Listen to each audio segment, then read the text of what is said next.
Hey B. Hey Mac.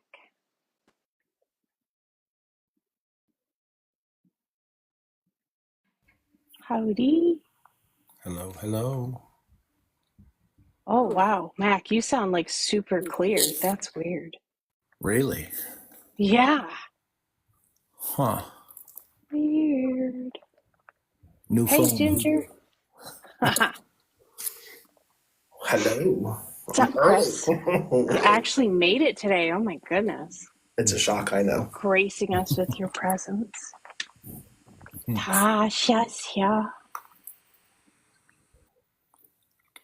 Hmm. So I want to thank you for that website there, Allie. I have been checking it out with the DAR stuff. Oh yeah. I have found 3 people so far. Nice. Hmm. Yeah, you So don't have to be, hey Ginger, you don't have to be a member to look at the ancestors. You I You're just love got to it. be kidding. special like Tasha to be able to look at everything. Really? Yes, and I'm sorry, B. I haven't gotten them to you No, yet, but it is on don't my to-do list. don't I've apologize, had Tosh. It's okay. quite the hectic couple of days. No, Nor you're sent you fine. the house. You're fine, Tosh. I understand. Life sucks. How did I not know I you know. didn't have to be a member to be able to see the ancestors? That's what I I don't thought last night know. too until she told me. Yeah, just to see like the in-depth documents, you have Yeah, to you got have to be special special. privilege. You have to be I'm her. not Like special me. enough. Huh. You got to be Tasha. Seems Unless like Tasha shares her somebody would have. stuff, and then, you know. Hmm. Which I Anyway, sorry. never do. Seems like somebody would have told me that.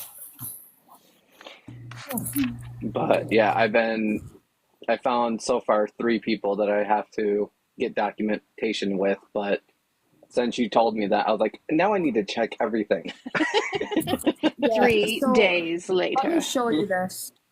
Don't judge what my house looks like right now, but 1 second. Totally going to judge because you've seen my All mess of mess. that is Really? DAR shit. All of it. Ooh. Yeah. How dare you have paperwork on the desk when you were doing paperwork? Shame, shame, shame. You don't even want to see my couch. I got binders and papers. Yeah, Look. this is just I'm for just two messing with you, Tosh. applications. Yeah, yeah, this is just two applications. It's not everything. Just know I'm just messing with you. No, I know. Making the me wake up. So there we go. the challenge or the assignment this week was to come up with family stories. Does not have to be your own. Hmm. I wanted to tie in. So my story. Is it okay if I go first? No, No, No. I'm Okay. just yes, messing with you. go. Okay. So several occasions I have shown you guys this letter from 1787. Which So is it's crazy. so it's signed by Petrus Dygert. And I told you that's a relative. So the relative, he is my hold on. I got to look. So okay, yep. Sorry, I'm literally having to go down the tree. I think it's my ninth great grandfather. So for me, yep, for Is me. that the Revolution one? Yes. Oh, sorry. Let Krista up in WV. Oh, geez, I didn't even see them down there. I'm Yeah, sorry. slacking. I didn't see them Okay. either. I So, know. grandma, great grandma, 2 greats, 3 greats, 4 greats, 5 greats, 6 greats, 7 greats, eighth great grandfather. So, this would be my eighth great granduncle, well, however you say it. Anyways, so his nephew was Warner Dygert. Warner Dygert was a Revolutionary War, kind of. He is in the Patriots. So he was born in 1719, and he was unalived. on October 4th, 1780 in Little Falls, Herkimer. His wife was Magdalena Herkimer. Sound familiar to us New Yorkers? So Yep. he was the brother-in-law of General Herkimer, what Herkimer County in New York is named after. He's the one that died at the Battle of Oriskany. Kind of a big deal. So it was kind of cool. So his wife was Herkimer's brother. So for Warner, he was killed by Indians at Fall Hill in Little Falls, New York in 1780 while going to the farm of his brother-in-law, General Nicholas Herkimer, who died August 16, 1777 from wounds received at the Battle of Oriskany. I read some of this before. Warner leaned his gun up against a corn crib, filled his pipe with tobacco, and was about to light it with a flint and steel when he was shot and scalped by a party of Indians. His little son, Silvernius, was with him and at the time and was taken prisoner to Canada and later flogged for a deserter for trying to escape. He was there for 2 years. And he was like 11 years old. Warner kept a tavern at the foot of Fall Hill about 1 mile east of Little Falls before and during the Revolution. June 2nd, 1775, the Tyrone County Committee of all the districts met at the public house of Warner Digert. Warner was a member of the Committee of Safety.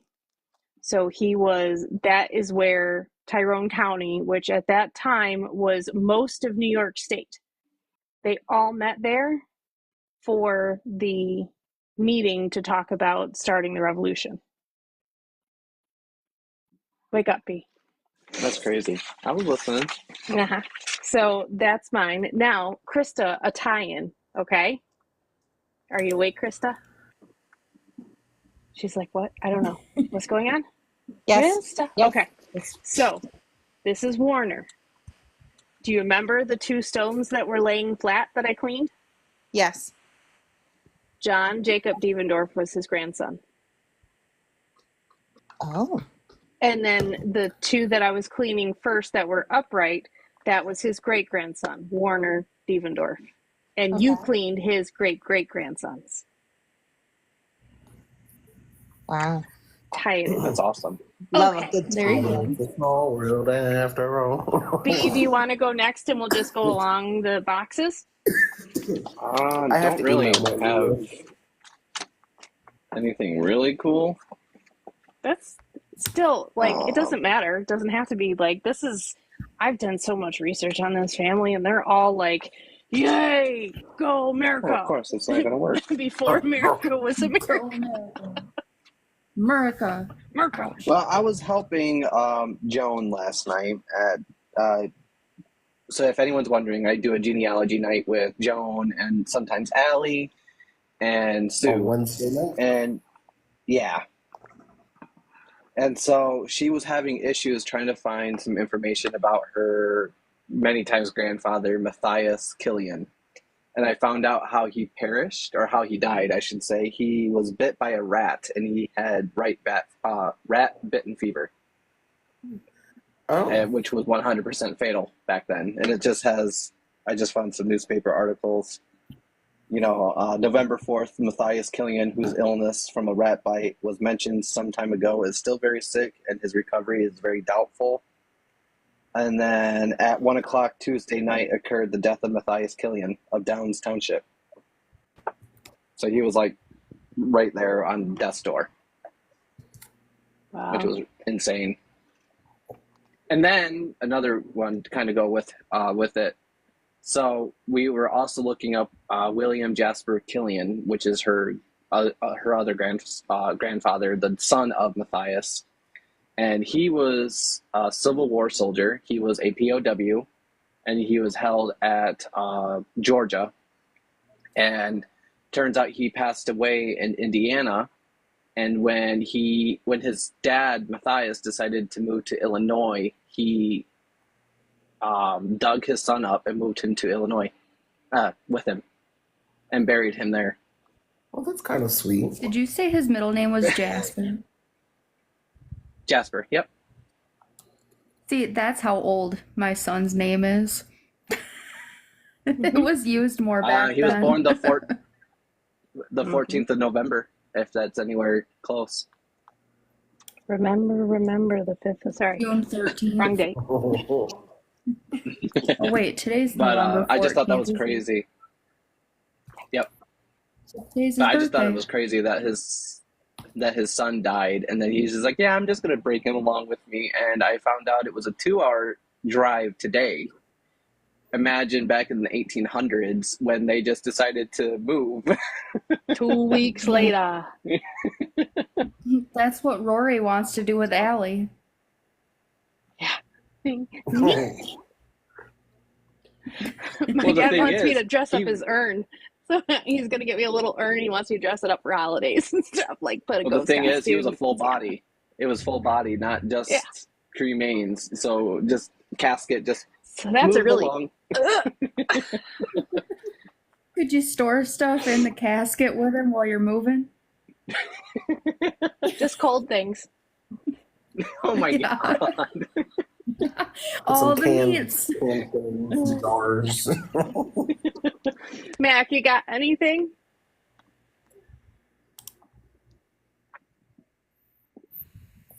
I do, but can you come back to me? I'm trying Okay. to find it. I have to read it off of her iPad because my printer is dead. You need a new printer too, huh? Yeah, I need a new printer, a couple of 4-wheelers, a truck, a van, a house, and 4 kids. You don't need any more children. I mean, I think you got those. yeah, got they're all those in broken space. though. Yeah. It doesn't matter. All right, Chris, you got anything? I am about to email it to you, so I need a few more minutes. Okay. All right. Hold Tasha, on. you're up. 1 second. And again, it doesn't My have to be some laptop. old time thing. It could be some funny story about your kids. I don't care. My laptop decided to go to sleep. 1 second. Lucky Ooh. laptop. Actually, I have another thing. I might send you two. Is it in bed with my Okay. printer? Yeah. Yeah. So mine's kind of a 2-parter. Allie helped me because I was, what the hell? Don't tell me you're not responding. I will kick you. Don't kick me. That hurts. Then it's definitely in bed. There we go. All right. So mine's a 2-parter. I sent Allie like 3 different options that I had. She's like, oh, do the last 2. So the first one is my 4th great grandfather. And it's just like an article about him. But he was in the Battle of Little Bighorn. And says Donald McIntosh was born in Lower Canada, the son of John and Charlotte Robinson McIntosh. She was a direct descendant of Red Jacket, a chief of the Six Nations. His father, part of Hudson Bay Company, was killed by First Nations people when Donald was 14. Young McIntosh lived in various posts of the Hudson Bay Company and later in Fort Vancouver, Washington, moving to Oregon City in 1851 and Portland, Oregon in 1854. During the American Civil War, he was chief clerk for General Daniel H. Rucker in the Quartermaster Department. McIntosh married Mary Molly Garrett on October 30th, 1866 in Baltimore, Maryland. He was appointed as second lieutenant, 7th U.S. I can't ever pronounce that word. Cavalry? Whatever. On August 17th, 1867, and was promoted to first lieutenant March 22nd, 1870. During the early stages of the fight along the Little Bighorn River, Major Marcus Reno took 3 companies and swung through the river valley in an effort to attack the Indian village. While Custer headed off to attack the sprawling camp from the rear, Reno's attack met with initial resistance, and he ordered his troops to dismount and form a skirmish line. I can't read today. Scrimmage line across the valley flats for about 15 minutes. Not making any headway, he retreated with his men into a stand of timber along the river, where they formed a defensive perimeter.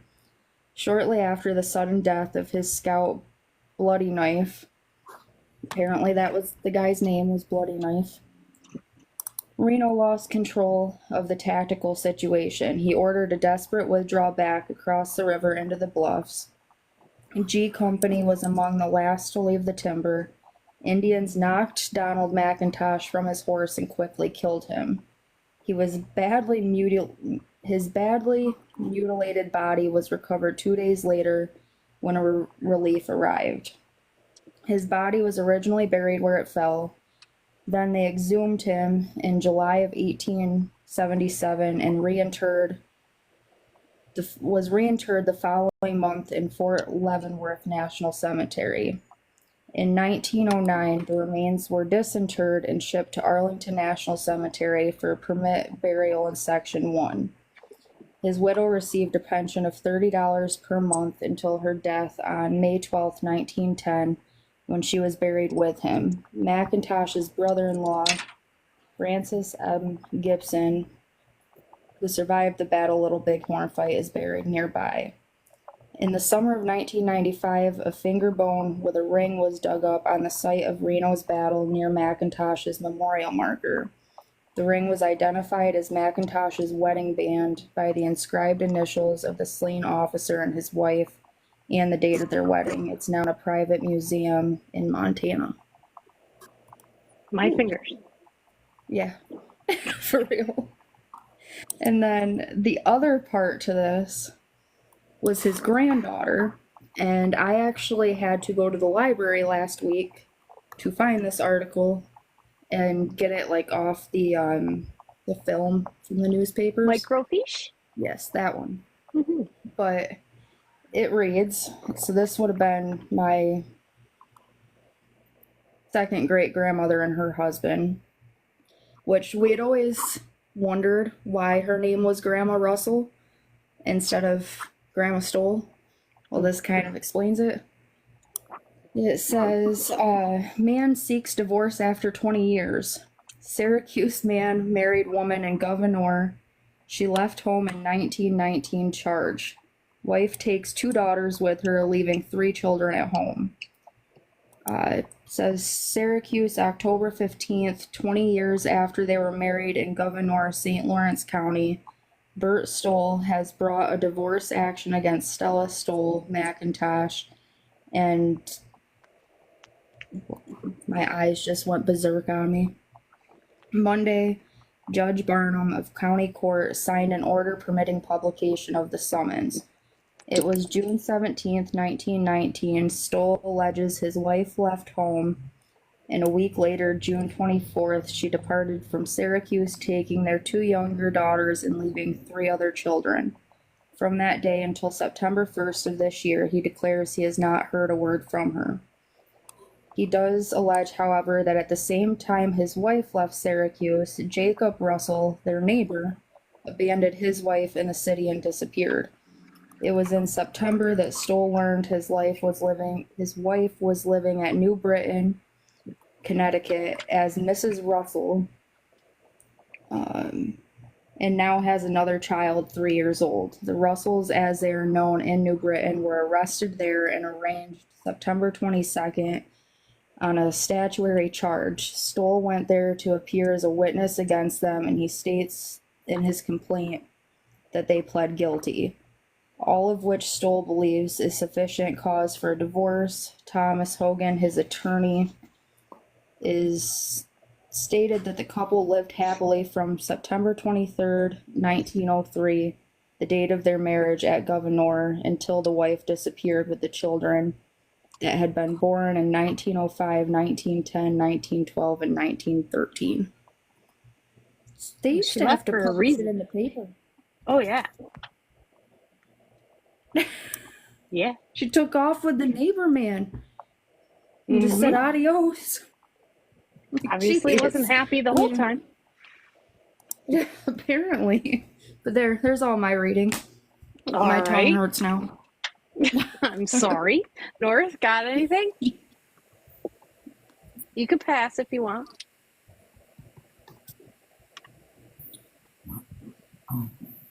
Sorry, I'm here. You're good. Did you have a story you want to tell? Yeah, but it's a story off the top of my head. You'll have to That's forgive fine. me if I space out for a minute.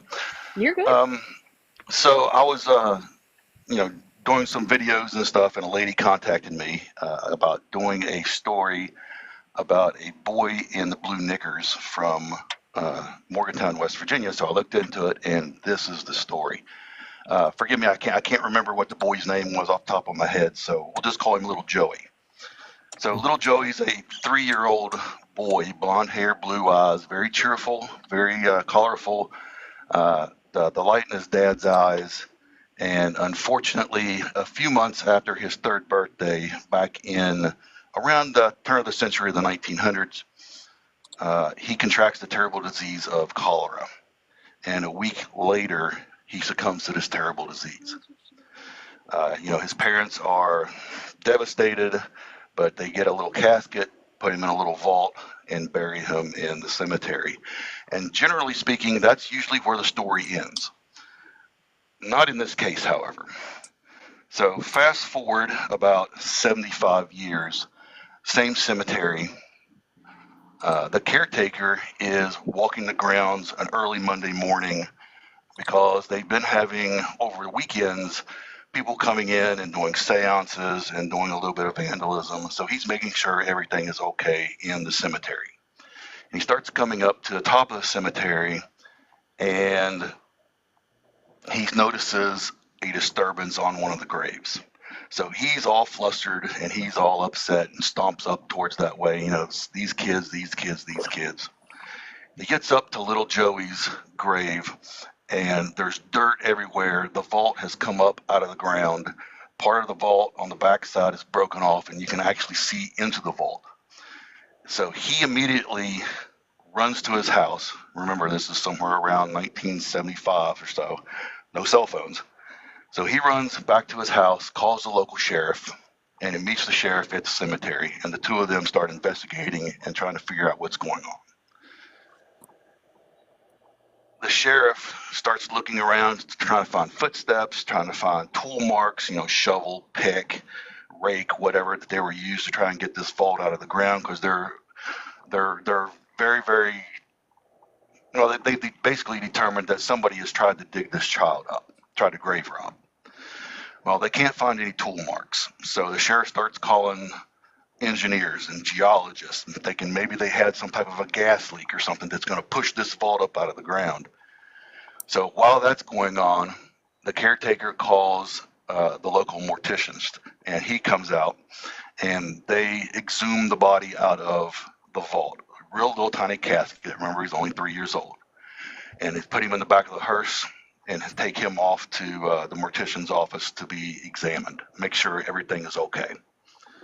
So while that's going on, the geologists and everybody's getting together, bouncing their head off the walls, and they can't come up with a reason why this vault has come up out of the ground. So the cemetery decides that they're going to have to, of course, rebury the child. So they take the old vault out, re-prepare the grave, put the vault back in the ground. Meanwhile, over at the mortician's office, they're opening up the casket, and the coroner is sitting there, and his eyes get real big, and he's looking in the casket at the body. And his assistant says, you know, what's wrong? What's wrong? So he takes a step forward, and he looks into the casket, and what he sees is, of course, the little boy. Now, the little boy's been in this casket for 75 years, and he didn't have any type of, whatever you call it, to preserve the Embalming? body. Yeah, he wasn't embalmed, none of that.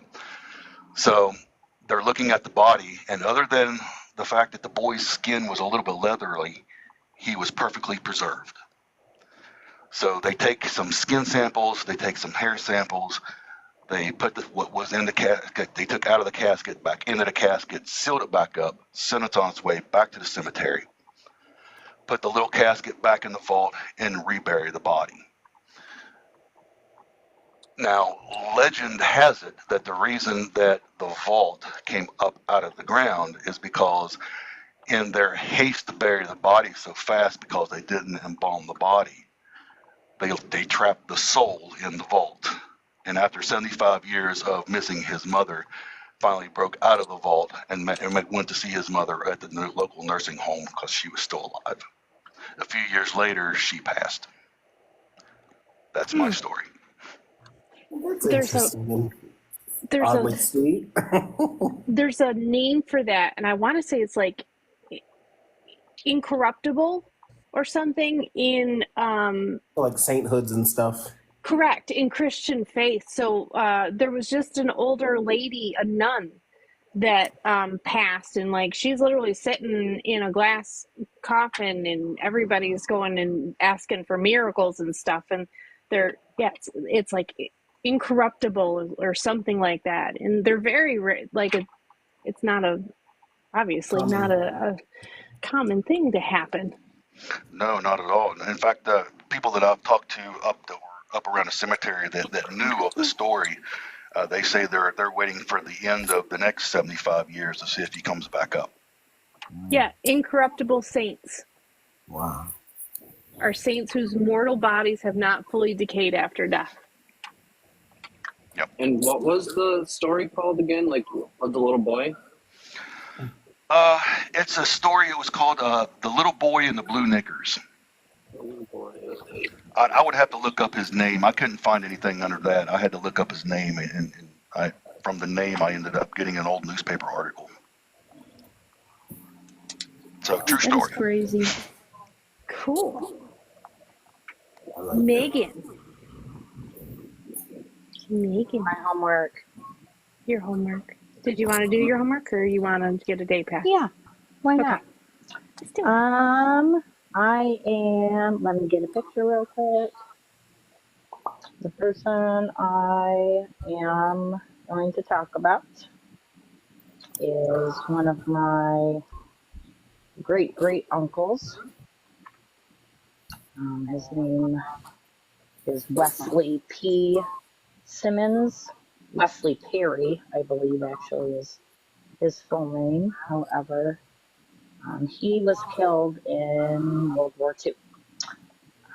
However, he was awarded the Navy Cross, and there's a nice little story to go along with it. I can't find his picture, so we're just going to say forget about it. Okay. So, anywho, the little blip bit. The President of the United States, I'm not a very good out loud reader, so I apologize if No it apology gets, necessary. but that's my MO, so we know this. The President of the United States of America takes pleasure in presenting the Navy Cross to Private First Class Wesley P. Simmons, United States Marine Corps, for extraordinary heroism and conspicuous, I don't know, conspicuous devotion to duty while serving as a member of Company B, 1st Battalion, 5th Marines, 1st Marine Division during action against enemy Japanese forces at Guadalcanal, Solomon Islands on 27 August 1942, when 9 casualties were sustained by his company during a frontal assault against a strongly fortified enemy position. Private First Class Simmons, with no thought of his own personal safety, boldly advanced in the face of severe fire from enemy mortars, machine guns, and snipers in a valiant attempt to evacuate the wounded from their perilous positions, well forward of the company position. Although he was severely wounded by fire from a nearby enemy machine gun nest as he attempted to carry an injured comrade, his gallant spirit of self-sacrifice inspired others to follow his example, and as a result, all the wounded men were rescued. His actions at all times were in keeping with the highest traditions of the United States Naval Service. So, yeah, that's my Very little cool. family story, and yeah, And I what get a was little what was the choked up. commendation? The Navy Cross. The Navy Cross. Very cool. So, yeah, that's one of the Nice. one of our family stories that we hold on to dearly. I would definitely. It's very, as a history dork, and my younger brother is too. My little brother was unaware of this until I told him about it, and he teared up. He was like, "Oh my God, Meg, I can't believe I'm tearing up over this, but that's awesome." I just, he was a young man. He wasn't very old. No. But I mean, he showed his heroism. That's an awesome story. Thank you. Of Thank you for letting me share. course. I have thoughts in my head about it, but for some reason they're not coming out of my mouth. Okay. That happens all the Tasha's time. speechless. Megan. I'm broken. Krista. Why? That's the first time I made it through it without choking up and getting like emotional because it makes me emotional. You go, Wesley. Well, you did a very good job. Uh-huh. Thank Great. you. Here I come with the Debbie Downer story. You're Wah, wah, no, you're wah. good. I just gotta find It my has to be card that I balanced. used to use. Well, it was that story or the one of my great grandmother Shank and somebody on Christmas Eve, and I thought I'd keep it upbeat and lighthearted this Hey, week. So I mean, you can tell us that one too. maybe next week I'll have to get my newspaper articles around to read also because it's pretty juicy. So maybe next time. Please do. I like to hear about people shanking people. There we go. Like it's not about That's legit what Yeah. happened too. Lord. Okay. Anyway, Krista. I'm done now. So this is my great grandmother's certificate of death. And we have a little bit of a mystery with her. A couple of you have already heard this. Basically, she was very young. We have no idea who my great grandfather is. I have a name. I don't know if that's actually his name. She ended up renting like an apartment by herself under an alias name, gave the wrong age, and she chose her own end of life measures by illuminating gas through a tube in her bedroom. So Oh, I have been on the hunt for about the past year to try to figure out who her boyfriend was that resulted in my Nana. Um, and so far, no luck. But we did have one hit in my DNA where they had the last name Schaefer. So I guess we'll see if Ancestry DNA can pull through for me. You never know. It might go somewhere one day. Mm-hmm. I hope so, because my mom and my aunt, um, they're getting up there. My aunt is in her mid 80s and my mom is in her mid 70s. So this is kind of I'd like to have this figured out before I lose one of them. And this winter, I got a new tool, so I upgraded to see. So on the matches, I'll be able to look at not just your matches, but the matches, like how they relate to other people. So I found that tool super helpful in Ancestry. So I plan on getting back with you so that we can do some more digging in the near future. And I made my mom spit in the tube. The tube. I was like, please. She's like, no more spit. I want to get my grandparents' tests before they go. I got 5 of my great grandparents tested. Well, that's because your family is oddly young. Yeah, you're like 6th great grandmother's like 22 years old. Yeah, so like. Okay. WV's turn. She said she didn't You do got her a picture? homework. She's fired. Told her she I was didn't do fired. it. 'Cause I You don't didn't. have any? You don't have to. I mean, I don't have anything interesting besides on my dad's side of the family. I don't remember who exactly it was, but they all died in like the span of a week of bloody flux. Like they all died. There was like 7 kids and like the 2 parents. All of them died in the span of a week. From what? Bloody flux. I don't know the official name of it, but I've not heard that one. but like Allie's like, let me look it up. Dysentery. It's like bloody That's it. diarrhea. Yeah, but dysentery. from what the story goes is that the dad would come home after burying one kid, and then he would have to go bury another one, and then it was just constant. Like they were burying the kids like throughout like multiple days, and then mom and dad finally died of it. So Oh, That's jeez. terrible. That's that's all I awful. got. That's, I guess, a downer. But, you know, Next It's time, the we'd like a same. happier It's the story, same. please. No, I'm just kidding. I'm sorry. I'm kidding. I'm I'm just totally glad kidding. hers is sadder than mine. I'm totally kidding. Okay. Ooh, Do you want to go back, Mac? Are you ready or no? I think so. Okay. Give us a good one. Don't judge. We just had the bloody flux, so I'm just saying. Yes. Well, this is a So little happier. I at mean, first nobody died. I thought Hmm? she said bloody fucks at first. That's why I was like, wait, what? And 8:36. Sorry, it's the accent. All right, Okay, sorry, Mac. Matt. Okay, I hate public speaking. So this is Do gonna you be. want us to? Do you want us to turn off You the can camera? turn off so your you don't- camera. Yeah, here, we'll do it. Ready? I can't. No, I'm not gonna be looking at you Stretch all guys on your anyway. underwear. Like I'm gonna be reading. It's kind of a long one though. Okay, this is about my fifth cousin, the inventor. Okay. There are many other people in the family that I could do, but for some reason this guy sticks out. So this is taken from an article from the Cortland Democrat, October 9th, 1969. When Elmer Ambrose Sperry was age 6, and he invented a horseradish grater for his aunt.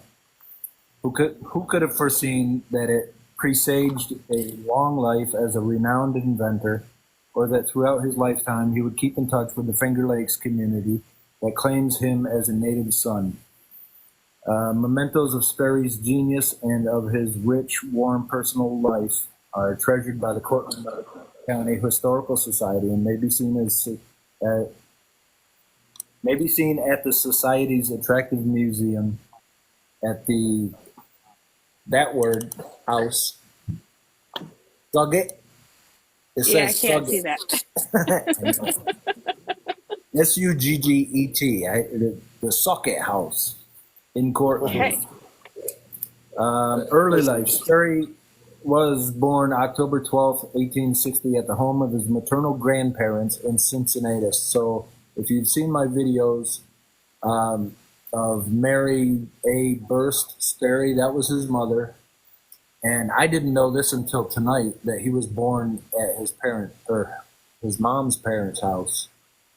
And that would have been John, who's on the other side of Mary. They're all buried together, which I thought was cool. Where his mother died a day after his birth, as his father was employed as a carpenter at the Cortland Wagon Company. The infant was shortly taken to Cortland to be reared by an aunt, Helen Sperry Willett. Sperry grew up in Cortland and stayed there until his first big business venture took him to Chicago at the age of 19. Sperry's creative abilities were broad and diverse, coupled with tremendous productive energy, a combination which left a mark on American industry and scientific development throughout the world. The gyroscope. He's probably most famous for his work with the gyroscope, and it has been said that his invention of the gyroscope or gyro compass that bears his name changed the world. The gyro compass revolutionized marine navigation, and without it, long-range aviation as we know it could not exist. Cortland was the seedbed in which was nurtured. This is long. Cortland was the seedbed in which was nurtured the spark. They messed up. Cortland was the seedbed in which has nurtured the spark that led Sperry's ultimate achievements. It was in the shops, mills, factories of Cortland that his inventive genius began to thrive. The late Mrs. Max Higgins of Cortland once recalled that one of Sperry's favorite pastimes as a boy was to ride on trucks delivering any kind of machinery from the railroad depot to Cortland shops and mills. He would peer through the smallest cracks in a crate to get a possible glimpse of the fascinating machinery inside. I'm going to skip a little bit. He went to Cortland Normal School, which is Cortland High School, and then went to Cornell University 1 year as a day student. While at Cornell, his major interest was the construction of a ring armature dynamo. For several years, this dynamo operated arc lamps that lighted the Cornell campus and was said to be the first outdoor electric lighting of its kind in this country and probably anywhere. By his 20th birthday, Sperry owned his own factory in Chicago in 1885, contracted to construct and put up one of the most spectacular electric displays seen up to that time.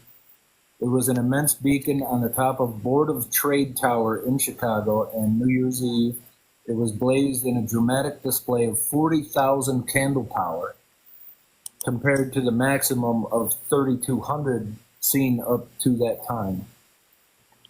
This really launched Sperry into a brilliant career that encompassed many facets, with more than 380 patents issued to him during his time, or lifetime. That didn't include everything. That was a synopsis, but Feels quite inadequate. He's got over 400 patents to his name, which means he's got hundreds more than Thomas Edison that everybody knows, that nobody knows who Elmer Ambrose Sperry is. We do. Well, yeah, because I won't shut up about it. That's okay. Well, that's how you keep 20 their years old and he owns story a going. factory. Huh? What? Oh, that's how you keep their story going, is by just telling people about it. Yeah, that's true. He's been recognized all over the world.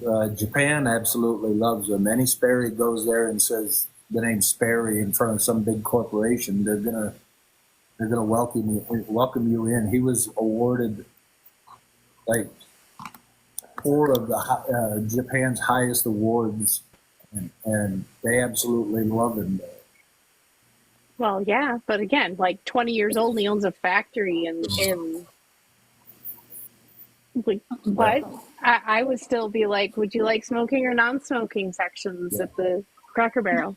Well, what I liked is that he had 8 companies, and the reason why he went from company to company to company was that he didn't like how big business would come in and take over a company and make it like a conglomerate just to make money.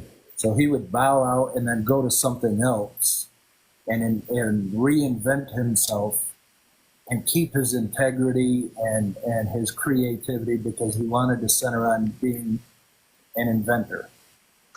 And that's what he kept on doing. Well, he did very well. Thank you. Good job. Thank you.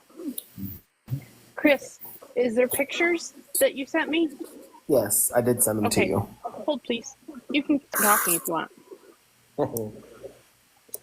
I wasn't long going as to she do both doesn't of them, but I think I will. One of them is for my great-great-grandfather. It's his obituary. It's one of the longest obituaries I've ever found, especially in my own family tree. And it just talks about his life experience from being born in Finland and the travels he made over the seas and what he ended up doing coming over here.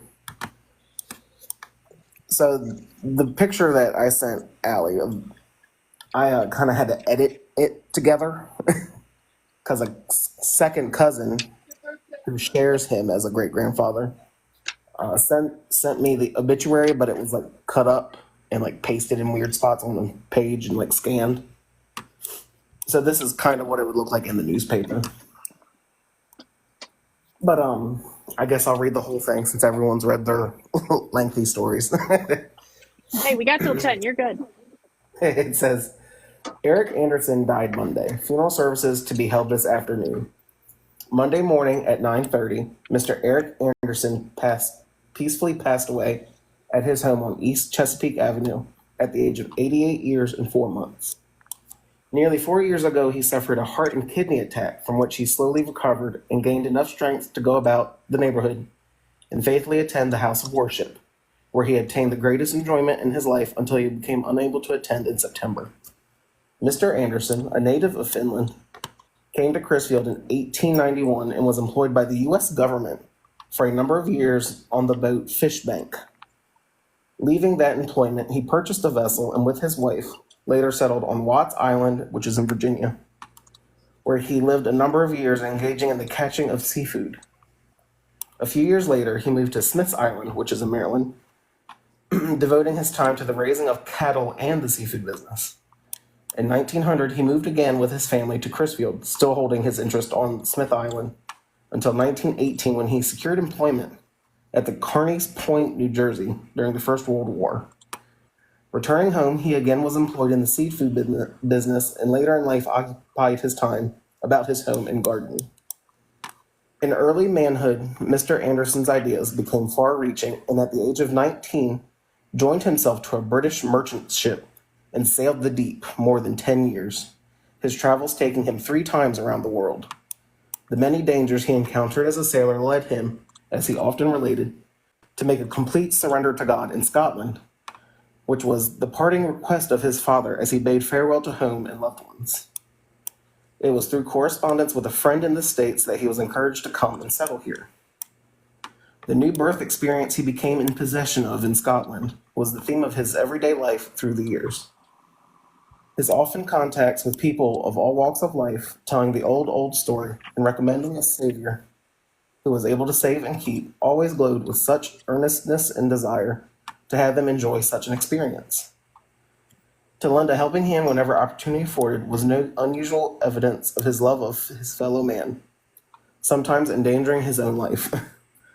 His godly example and influence will live on while his earthly tabernacle of clay will be seen no more.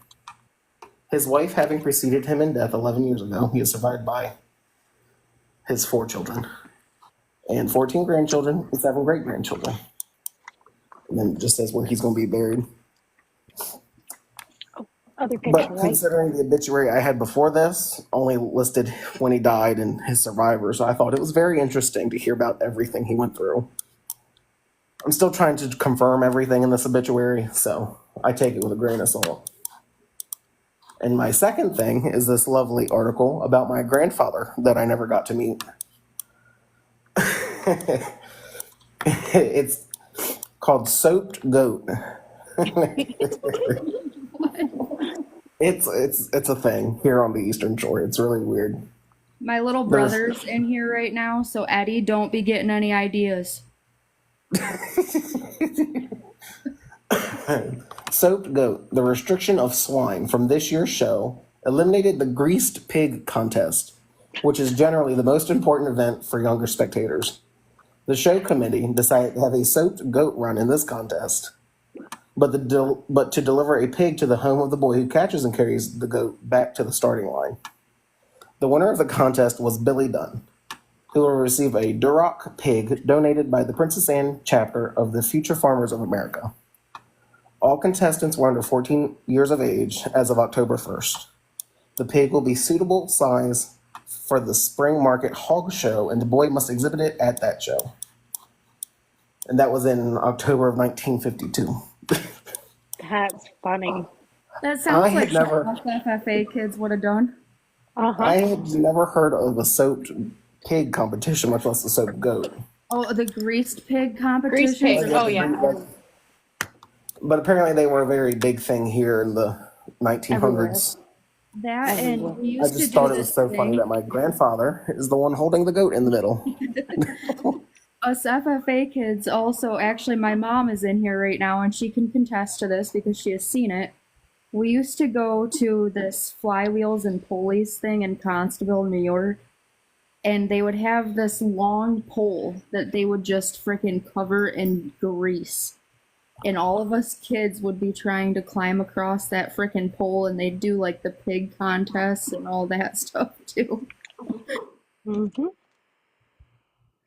It's Very just, it was one of the last things I was expecting while researching Yeah. local newspaper articles. It was like, of all the There's things. Grandpa with the goat. Yeah, he died 7 years before I was born, so I'm happy to find anything on him. It was just not what I was expecting. Hey, at least they're only greasing the goats. Yeah.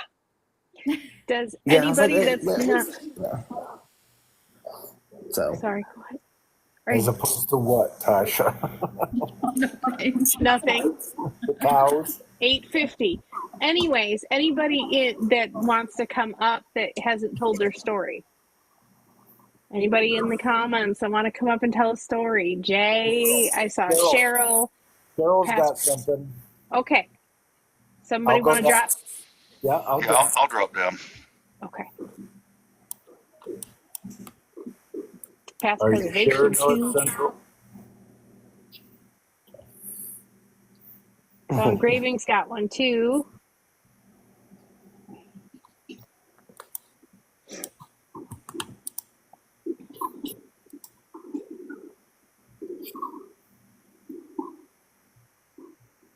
Cheryl.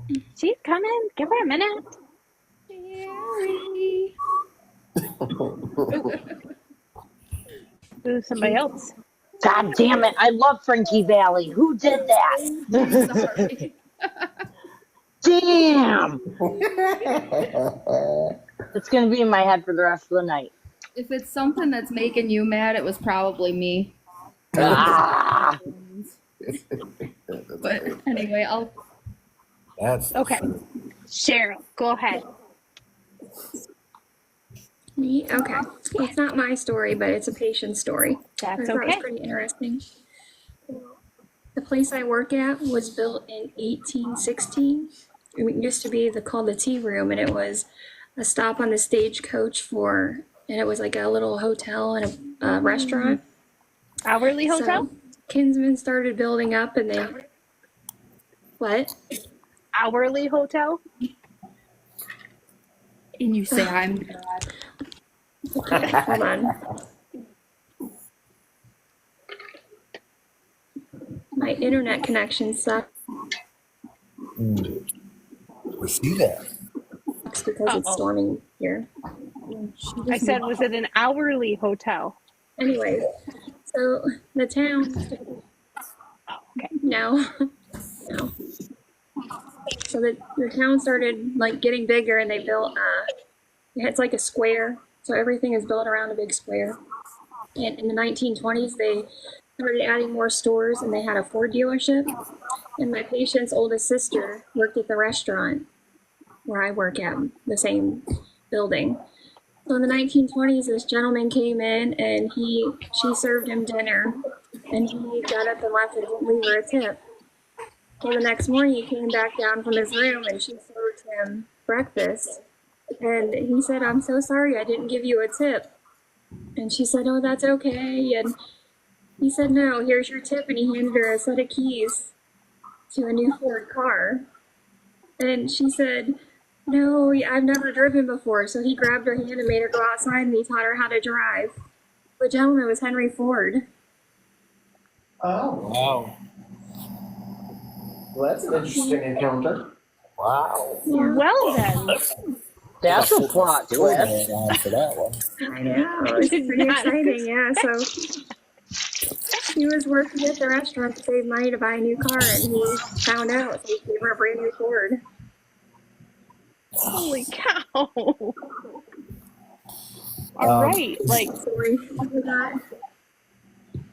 I could use a Is, brain. is I that actually have a museum. hotel still up? Museum. that's where her practice is. Mm-hmm. The building Actually, I have is now. hold on, I have a picture. Yes. She has a very pretty picture. Well, I have a picture of it in 1815.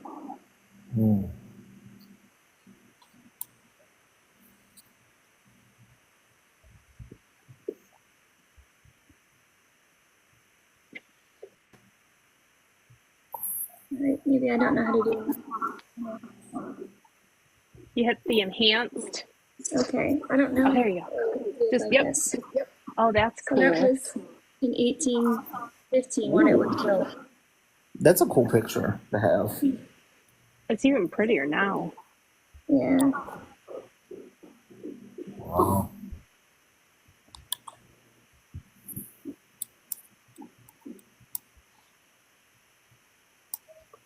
Yeah.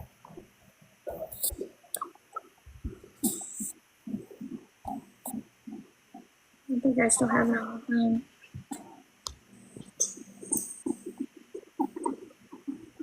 Are you showing us what it looks like now? No, I don't have it on my phone. Oh, darn it. Well, thank you. That was a really interesting story. Very. You don't run into those kinds of people very often. My patient's 91, so. And it was So her, that's you not said, right? that interesting. What? And it was her, right? It was his oldest sister, so he's the youngest of 8 kids. Okay. Gotcha. Older sister. That's so cool. I have a father by Henry Ford. That's pretty cool. Yeah. Okay. Gone graving. Tasha has a picture. Hold up. I am the picture holder. You're something. Mm-hmm. Okay. Gone graving. You're up. You hear me all right? Yes. Yep. Alrighty, so this is Captain William Wood. He was born on August 1st of 1830 in Butler, New York. His parents were Harriet Wood and Angeline Bunce. At the age of 12, he started preparing to go to college. He went to the Red Creek Academy, the Wayslon Seminar, and Lima, and the Genesee College, from which he entered Union College, graduating as a classical student. He then went to Albany Law School, receiving at his graduation in 1857 the degree of LLB. The next 5 years were spent practicing law in Red Creek and traveling in the South and West. In the summer of 1862, he went into the Army as a captain in Company G of the 138th Regiment for the New York Volunteers. Afterward, the 9th New York Heavy Artillery. He participated in the battles of Cold Harbor and in front of Petersburg, and when Early threatened Washington, he commanded a company in defense of the city. In September, in command of a battalion of 4 companies, he was ordered to report to General Sheridan in the Shenandoah Valley, commanded a battalion in the Battle of Cedar Creek, and then he was promoted to major. He then returned to the 6th Corps to the Army of the Potomac before Petersburg. On April 2nd, 1865, after the Corps had captured 2 rebel batteries and 6 field pieces, he was put in charge of the captured guns and engaged the enemy about 2 hours before his own light artillery came up. He was brevetted lieutenant colonel for conduct in this engagement, and about the same time was commissioned lieutenant colonel. He received the credit of leading the charge and taking one of the rebel forts that morning. In the evening of April 6th, he was wounded in the Battle of Sailor's Run, the bullet entering under the left eye and lodging, the surgeon said, near the roots of the ear, remaining until his death. He was mustered out with the regiment on July 6, 1865. The injury to his eyes made him stop learning law and turn to farming. In August 1866, he married Mary Green in Butler, New York, who was a classmate in Genesee College and had 5 children with her.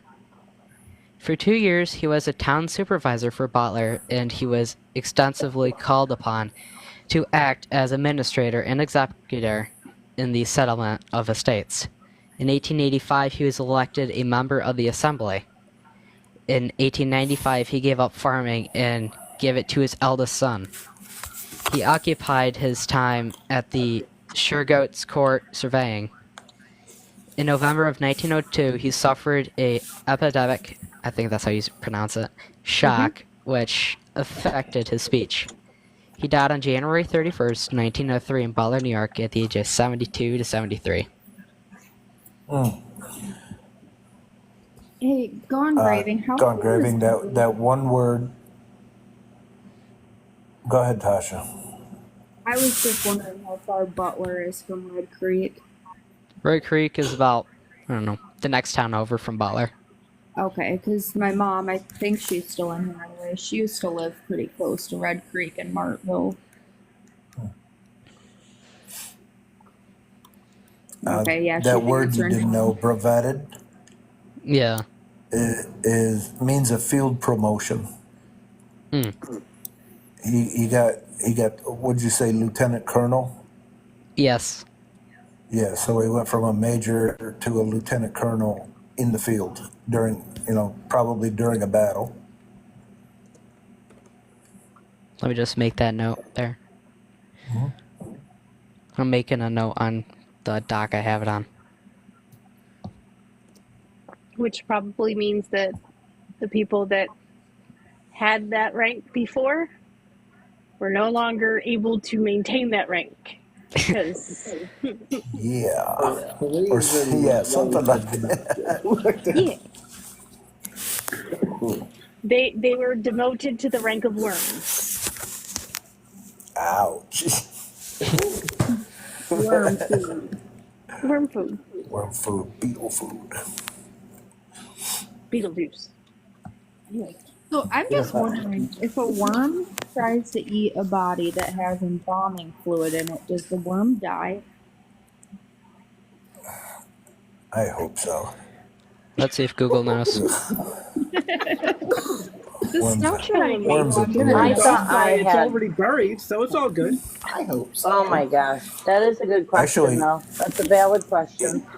It's actually the beetles that eat you instead of the worms. But Hey, some of the beetles could eat Fun me fact. if they wanted to, if they were still alive. Worms do not die after eating a dead body. In fact, worms can thrive on human remains. However, if the human remains are Google embalmed, that. are they still worm food or are they less appealing? Depends on what kind That of is. haircut. I wonder what my FBI agent thinks of me. Right, for real. I'm gonna end up in the dark web at some point. My mom, she put. Thank you, North. Yep, 902. Okay. You guys are just keeping track of every single time something comes out of my mouth tonight. Yeah. Yep. It's typically You why I gotta mute start myself. jotting it down. So the Well, I- formula that's used can actually act as like a repellent. Mm. That's why when you do like wet specimens for animals, you use the formalin and you use formaldehyde, and it actually stops from stuff getting in. So eat some extra garlic before you die, and maybe that'll help too. The worms crawl in, the worms crawl out, the worms play pinochle on your snow. A big green worm. Does anyone know? rolling Does eyes, anyone know that one? I know. crawls in your I'm stomachs saying and out your eyes. Nobody Oh likes my me God, every nobody's- time you go eat worms. I've not. You like He that, does? North Central? I was just singing it. Yeah.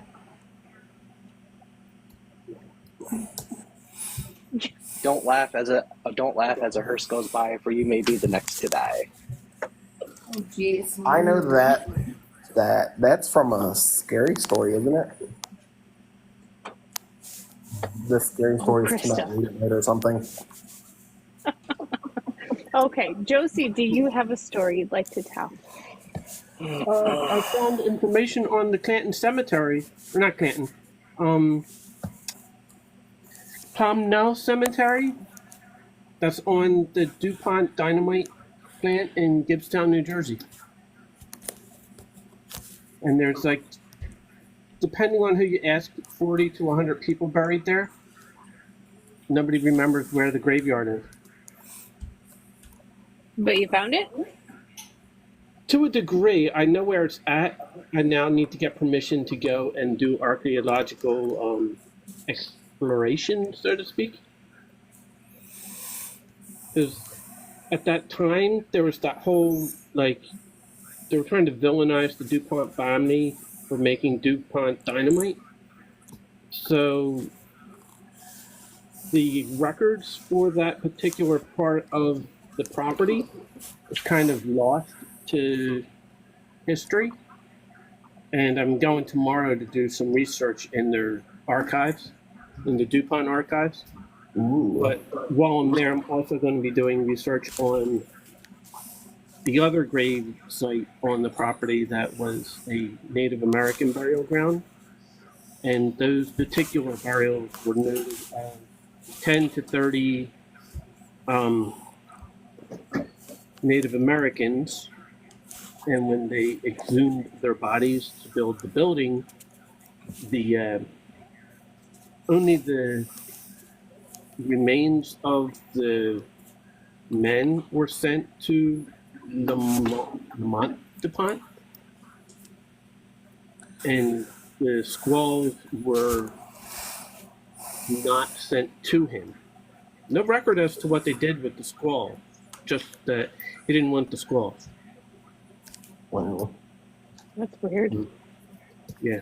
There was 2 burial sites that they know of on the property when they bought the property to make it a dynamite plant, and only one of the 2 is documented as still being there.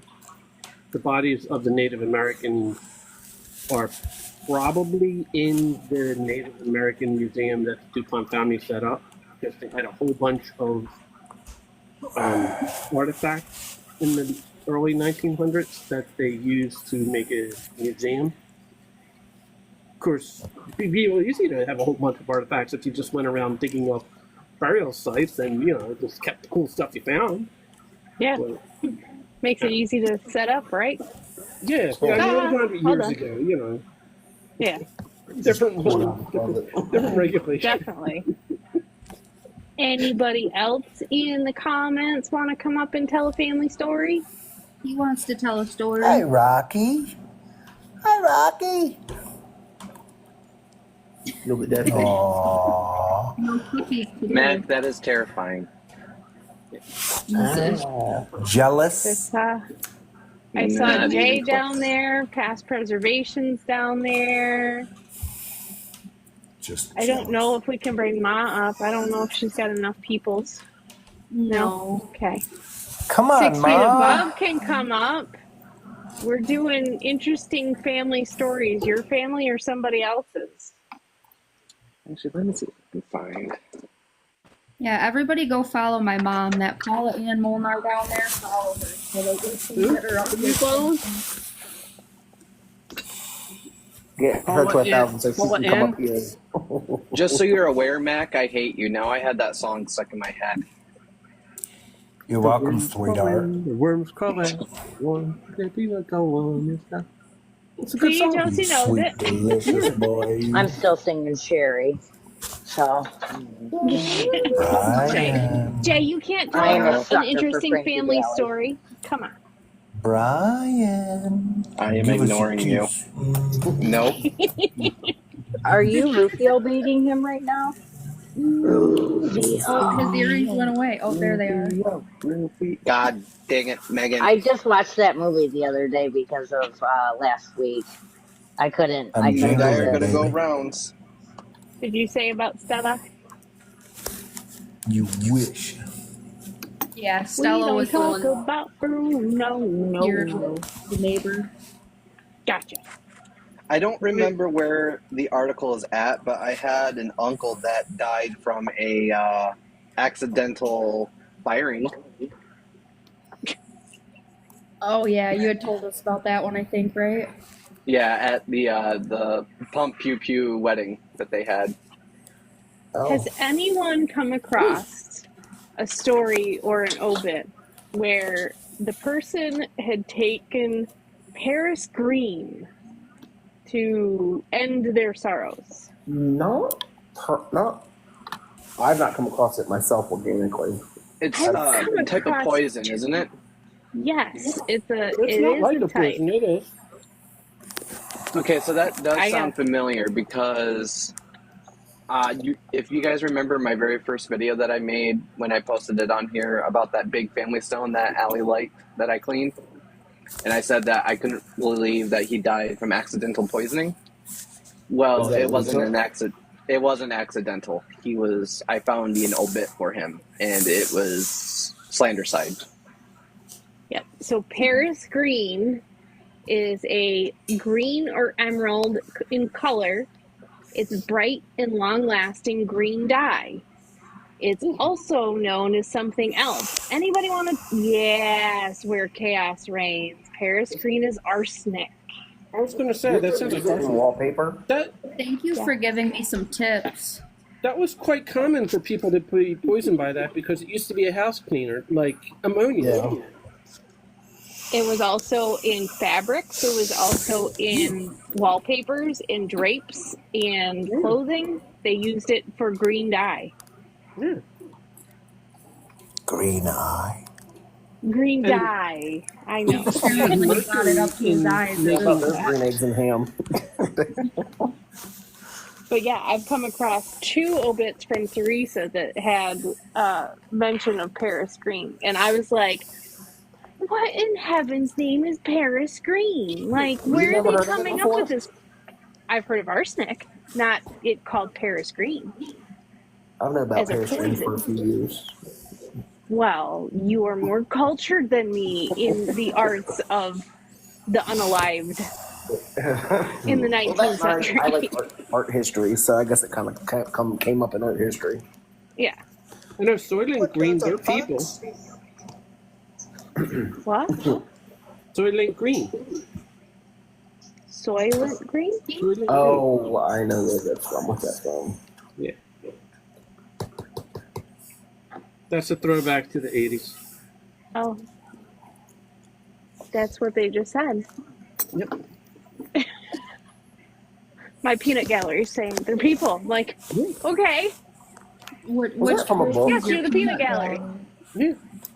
The Is the hubby. peanut okay? He's like, I'm the peanut gallery now? Yes, you're the peanut gallery.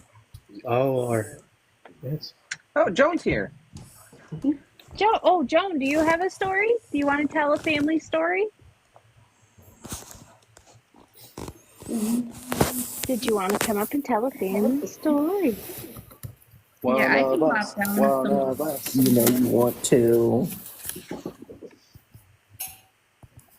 Did you want to come up and tell a family story? That was what the homework was. It doesn't have to be your family, just a story. Something interesting, like... No, Tasha already told her story. I got flashcards. Tasha!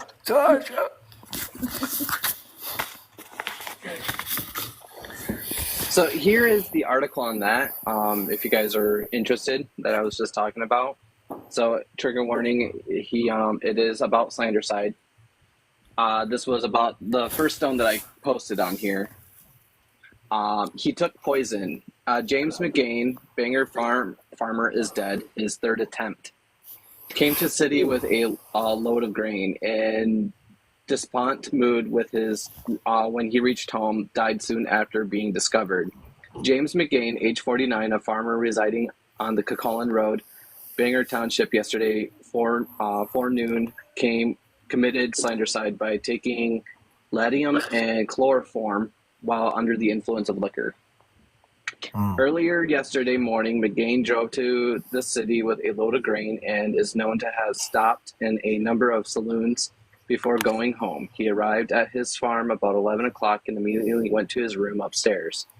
Below, his family were engaged in their household duties when a loud knocking was heard coming from above. A stepdaughter, thinking her stepfather was ill, rushed up the stairs and found him laying on the bed, evidently suffering great agony. Dr. McFadden was summoned, but his services were of no avail as the poison had acted hastily. McGain, it is said, when intoxicated, brooded over his troubles, and it was in one of his moods that he took the deadly drug. He was a hard drinker and made 2 attempts at taking. When sober, he was a hard-working, industrious fellow, and before his craving for liquor had overcome him, he had acquired a fine farm valued at $1,300. He leaves a widow and 5 children. Wow. That'll teach you a And drink. yeah, so that was a the bar James. tab of over $1,000. What? Was that a bar tab of over $1,000? No. He had a farm for $1,300. I thought you said So that quartet. was the James McGain stone that I did when I first showed you guys. So yeah, that's what I found. We've been That's finding a lot of interesting. obituaries about pew-pews lately. Yeah. That article just made me think about that my great grandfather, the father of the guy with the soap goat, might have been a bootlegger.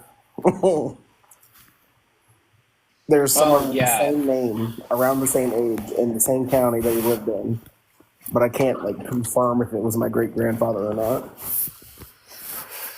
But yeah, apparently he tried to sell a moonshine to a sheriff's deputy during a 4th of July picnic. Whoops. Which was like, oh, just. This made me think of a story that was in the news, if you want to hear one. So obviously this is not my story. Many Americans think of George Washington as a strategic general and strong political leader. A post on social media claimed the first president also knew how to party. The bar tab of 1787 farewell party for George Washington was left intact and legible. On January 19th, Facebook post reads, according to the bill, the founding fathers drank 54 bottles of, I can never say it. It's Madeira? No. Madeira. Madeira? Moderna. Yeah. Whatever. 60 bottles of claret, 8 bottles of whiskey, and 22 bottles of porter, 8 bottles of hard cider, 12 beers, and several bowls of alcoholic punch. There was only Damn, boy. 55 attendees. That's because he drank all of it. Yeah. The binge drinking founding fathers may sound far-fetched, but the claim is true. Records and historians indicate the tap from a party that took place days before the signing of the Constitution was real. The vendor described in the Facebook post took place on September 1787 near the end of the Constitutional Convention in Pennsylvania. On September 15th, after a long day of constitutional framing, Washington headed a few blocks down from Philadelphia's Independence Hall to the Founding Fathers' go-to gathering spot, City Tavern. He met up with the Light Horse of Philadelphia, a volunteer cavalry group that crossed the Delaware River with Washington, inspiring the iconic Revolutionary War painting. The City Tavern was the place to go practically every day. A professor said Lloyd discovered a summary of Washington's tavern bill that night while digging through Independence Hall documents. According to the bill, the soon-to-be first president and 54 other guests did indeed order 54 bottles of that one liquor, 60 bottles of claret, 8 bottles of whiskey, 8 bottles of cider, 12 bottles of beer, and 7 large bowls of punch. It would have been about be about 2 bottles of wine, several shots, and a few cups of punch and beer for every guest. I just want to know the total. Yeah, I wonder how much that cost them back then. It would George have been was going about bar hopping. 89 pounds, 4 shillings and 2 pence, roughly the equivalent of $15,000 today. No. Was that it? That's a party. It really happened. They probably had some of the THCs Lost too. before that painting. That's crazy. What, Tosh? They probably had some of the THCs too. Let's go. You think? That's called peace pipe.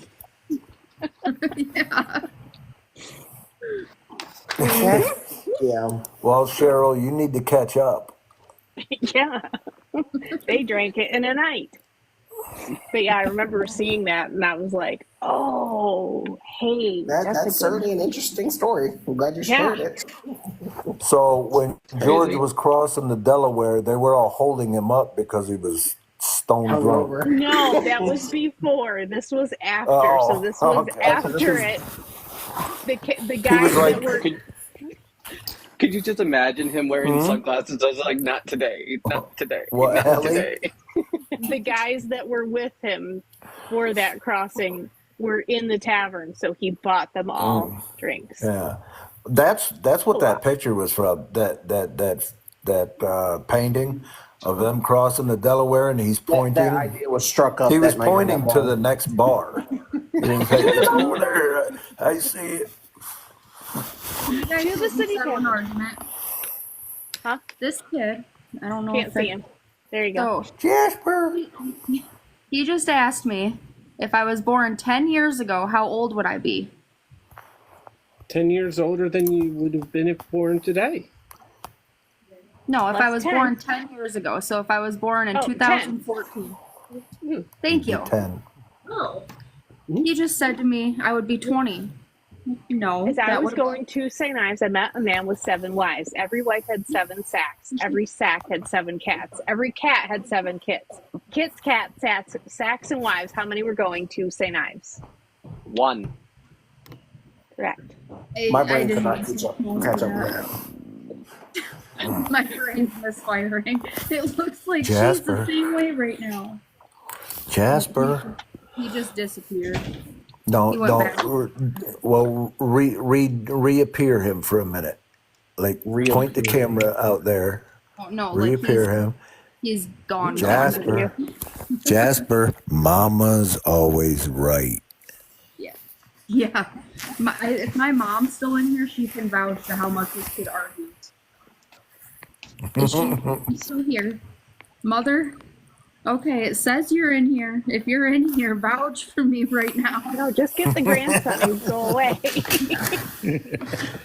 Mama's not saying anything. I'll send the minion to pick him up, and then they can go argue off in a corner. Oh, you bitch. He just says as much as you do. Wow. Oh, the truth hurts. Yes, she does argue quite a bit. Hey, I learned it from her, so. Well, actually, it's Mom's fault? It was from my father. I will say my mom's not the arguer. That's my mom. I love you too, Mom. Apple didn't fall far from the tree, is what you're saying? Yeah. It was the rotten core on the other side. So, Mom for the win. I have a long obituary, but it's my great grandfather's, and I think it really like explains Why you're odd? What? Nothing. It's kind of long, but I figured I'd read it. Let's see, I can skip past like the born and all that stuff. So the obituary says, this obituary is a bit unordinary due to unordinary times. Now, he died at the end of 2020, so it was COVID, all that stuff. It's a mix of memories from the family. 2 people that had 6 children who have grown to 18 grandchildren, 47 great-grandchildren, to the double greats. It has been squeezed and puzzled together by on June 1st, 1952, Richard married the love of his life, Nancy Clark. That is when this wonderful story begins. Miss Tamblin passed away November 23rd, 2019. If I were to ask Richard what he did for a living, he would probably say I was a farmer. Well, in reading the notes that I have received, it is very plain to see that he was so much more than one word can describe. Richard was fun. Richard began his career farming when he worked for Whaley Farms and Zenda Farms and G.L. Thomas before purchasing the family farm in 1965, which is still in our family for like the 3rd generation now. He made everything fun. There were usually kids of some generation in the barn when milking chores occurred. One of the first lessons of being a good farmer was to find the magic star on the cow where the milk actually comes from. But you have to get really close to it. After your warm milk anointment, you were taught how to hand milk a cow. Because what he would do is squirt us in the damn face with the milk. And we fell for it every time, even if it already happened 10 times. And then, Are you sure that wasn't the crinkly star? Yeah. If you survived that, between breakfast and chores was a walk from the barn down the long driveway to the house where breakfast was made by him. You were always serenaded with a silly song about chickens while he cooked up green eggs and tossed burnt toast to any kid that was sitting at the table, because toast does not have any flavor until it's burnt. Like it or not, some say that that's how they learned to dunk their toast in the egg. It made the toast actually taste better. There was always And peanut butter and chewable. jelly and a stack of bread on the table at every meal, just in case the main course was not to your liking. Then it was back to the barn for more chores. His song choice always seemed to be That's Amore, and the radio was always on for the cows. He said that he thought it made them happy. As he got older, he decided that he needed help getting up from the farmer's squat between the cows, and one of the grandkids came in to see him wearing a stool with a spring on it attached to his waist. They stood there. They stood there in confusion as Grandpa smiled his one-of-a-kind grin and said, "It's my Tigger tail." Upon first demonstration, he slipped on the floor, and Grandpa ended up in the gutter. Much laughter occurred then and still. He had a laugh like no other. It came from his soul and beyond, and then it bubbled up until it leaked out of his eyes. Richard was dedicated. To his family, all of the notes that came in said that he never missed a family event, no matter how small.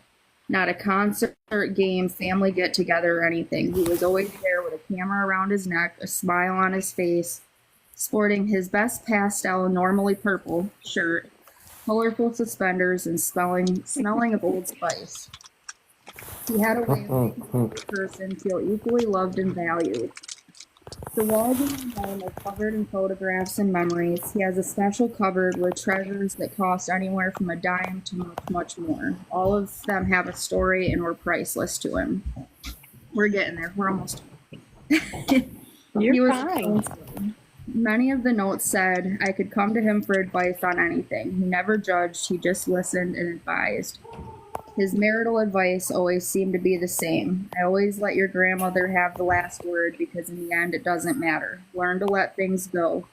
He would pause for a while and then say, "Don't go to bed mad. It's never worth it, and it's never good to be angry. Work it out before you go to bed." It was an example. Every note that came through from the grandchildren mentioned in one way or another that they were all treated the same.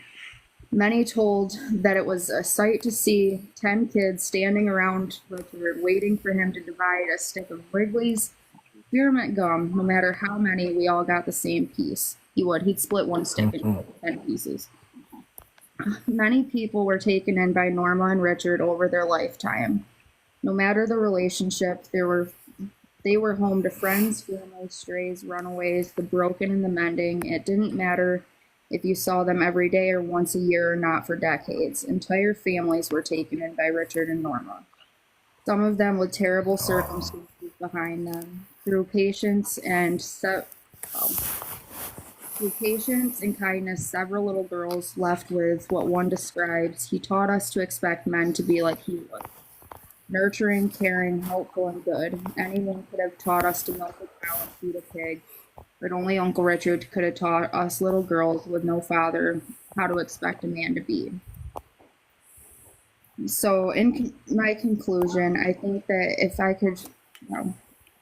could only have one word to describe Richard, it would have been a teacher. I just looked up the definition of inheritance. It's the reception of genetic qualities by transmission from parent to offspring. We have all been left with Richard's full inheritance. If we are lucky or wise, we can still let him be our teacher. We can go forward and honor his memory by being fun. We can take a moment longer and put ourselves in the mind frame to make the poopy job a little bit more joyful. We can show up for others whenever possible, even to a not so special event, because it isn't the event that needs to feel special, it's the person. We can let small arguments go and move on, so we can practice to be patient and kind with animals too. We will all sleep a little better in doing so. We can give to people without judgment. Everybody's path is a little different, and there is a reason for that. So give what you can, be it a smile, a kind word, a lunch, a safe harbor, or a piece of Wrigley's spearmint gum. And in doing all of those things, we can be an example of what good is, man or woman, Now that's amore. Nice. Long Aw. obituary. That's awesome. That's awesome. That's That good. is so awesome. And one side note, what did your mom say? Recording me on the police scanner in an ambulance having Tasha on a video camera. So I actually have all of their family videos, and when they knew my mom was going into labor, they held the recorder at the police scanner until it went over the scanner that the ambulance was going to get her, and they caught it on scanner when her ambulance went into the ditch because it was in the middle of a snowstorm, and they had to be escorted to the hospital because I can't make anything easy. And her mom will say that is true. Well, in the video, That's you have cool. like one part where it's pointed at the scanner, and then the next thing you know, he's pointing it out the window, going, "Yep, Tasha's being born in a snowstorm."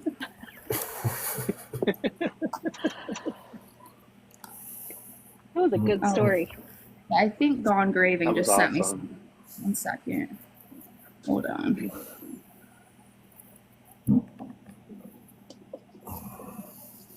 I don't mean to yawn, but it's nothing to do with the stories. It's to do with this time change and whatever. So This time change. Stupid this shit. Sure. Tasha's even feeling it. She's sleeping through alarms. Yeah, I didn't wake up until 7:40 today. I need to be out of bed by 6:30. Thankfully, I was not in Syracuse today. I'm not even gonna. I was one just second. messing. I was just messing. Mm-hmm. Well, I did find the, not obituary, but the memorial on the cemetery I'm doing research on. Mm-hmm. And this is everything the Historic Society has on the cemetery. It states the cemetery is just outside the entrance gate of the DuPont plant, but the stones have been entirely destroyed by vandals because they have been knocked down. Many have disappeared. Reverend Jesse Mullen, a local preacher who was born in 1803 and died around 1855 at one time, owned the farm and frequently preached in the church. Many of the stones are now either buried or just under the ground and will be unreadable or completely buried if nothing is done to preserve this site. A plaque has been placed and marks the burial site. This is 1917. Wow.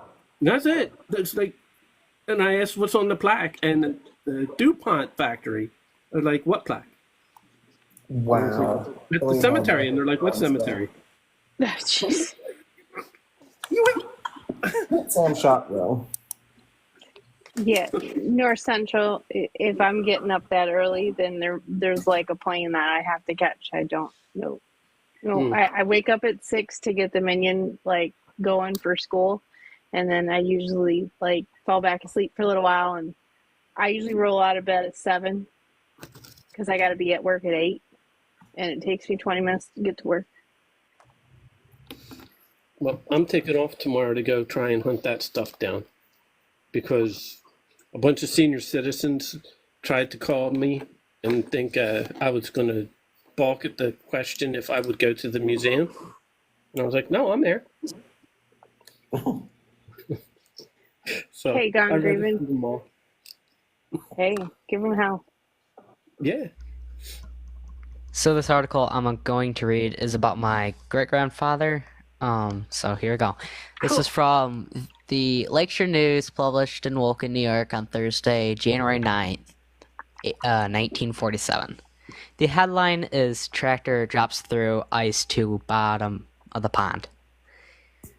The hard luck that has dodged local efforts to make an ice skating rink reached a new laugh last Friday when one of the tractors that was plowing the mill pond broke through the ice and sank in 20 feet of water. It all came about when George Mabey, who was driving his way past the mill pond on his big tractor, on its way to the cemetery, stopped to clear a pathway from Mill Street out onto the pond so that John Robertson could get onto the ice with his lighter plow. Maybe cleared a large swath without mishap, and then swung out onto the ice again to help. So this newspaper article is also cut, so some of the words are harder to read. So I'll skip some words. The plowing suddenly about something third of the way across the pond, the huge tractor started to settle through the ice. Maybe clambered to safety, but the tractor broke through and was held on the surface only by a rear wheel, which hooked over the side ledge of ice. The ice was nearly 10 inches thick at the time and seemed as safe as the highway. It is conjectured that an air pocket may have weakened the surface at the point the tractor went through. A Rochester Gas and Electric Corporation truck was summoned, and a steel cable was attached to the front of the tractor from a power winch from the truck. The cable had been fastened by Donald Gates Jr. When the tractor wheel slid from the ice ledge, the tractor plunged to the bottom of the pond. There it probably would have maintained until spring, if luckily the cable had not been attached. Just in the nick of time, as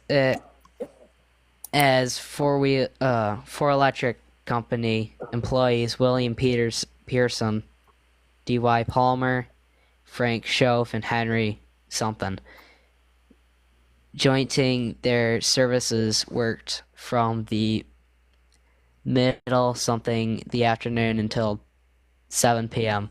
before the $2,000 machine was successfully dragged to shore. The tractor came in bottom side up, unscarceably damaged, and covered with mud.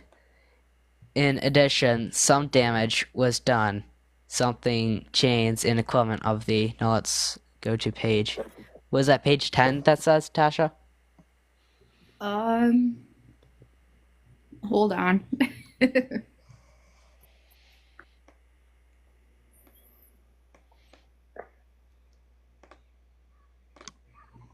Yeah, it says page 10. Right. Next slide, please. I'm trying to find it. Where is that? Yeah, I had to take a screenshot of it to be able to put it up here because it wasn't, for some reason, the original pictures weren't loading. Yeah, there's screenshots off the computer. Come on. Oh, too many backspaces. Alright.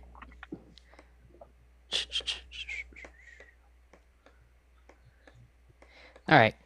With the permission of a skeptical main office and Rochester employees were obtained the Wolcott fire truck and took it to the Olney and Carpenter plant, where they ran steam into the 200 gallons of water in the booster tank to heat it.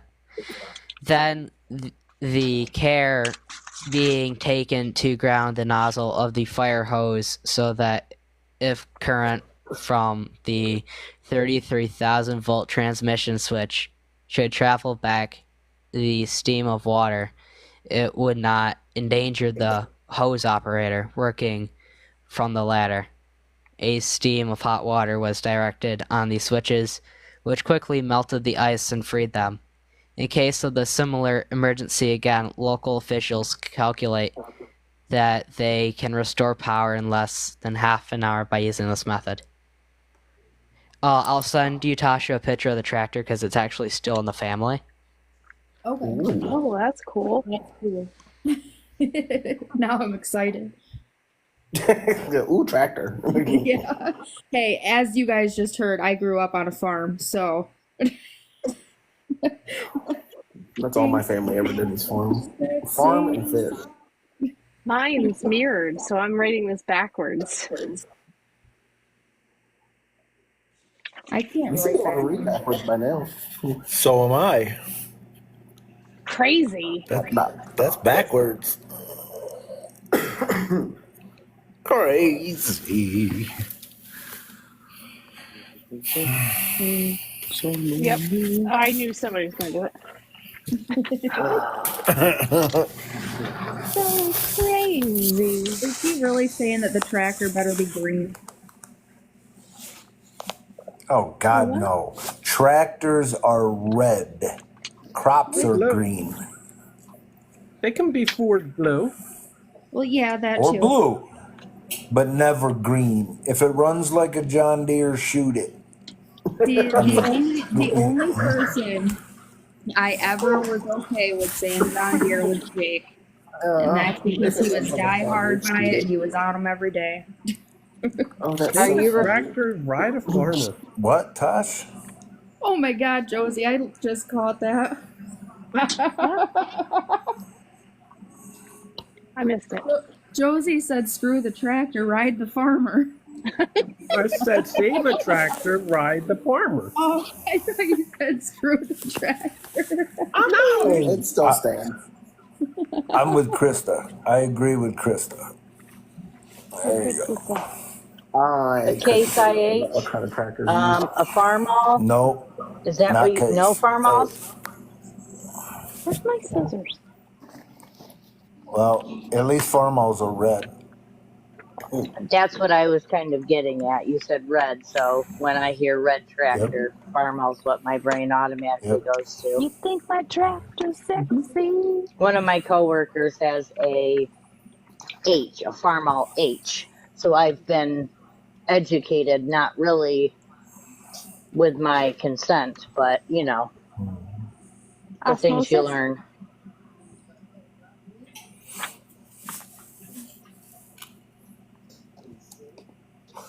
Where did It's not an international harvester, it's Farmall. Dawn breathing. Correct. However, Farmall, I believe, was bought by International Harvester or something like that. And then Case bought International Harvester, something like that. It's green. Dang. Green. That's I another can't. John Deere. Hold on one second. Let me try something.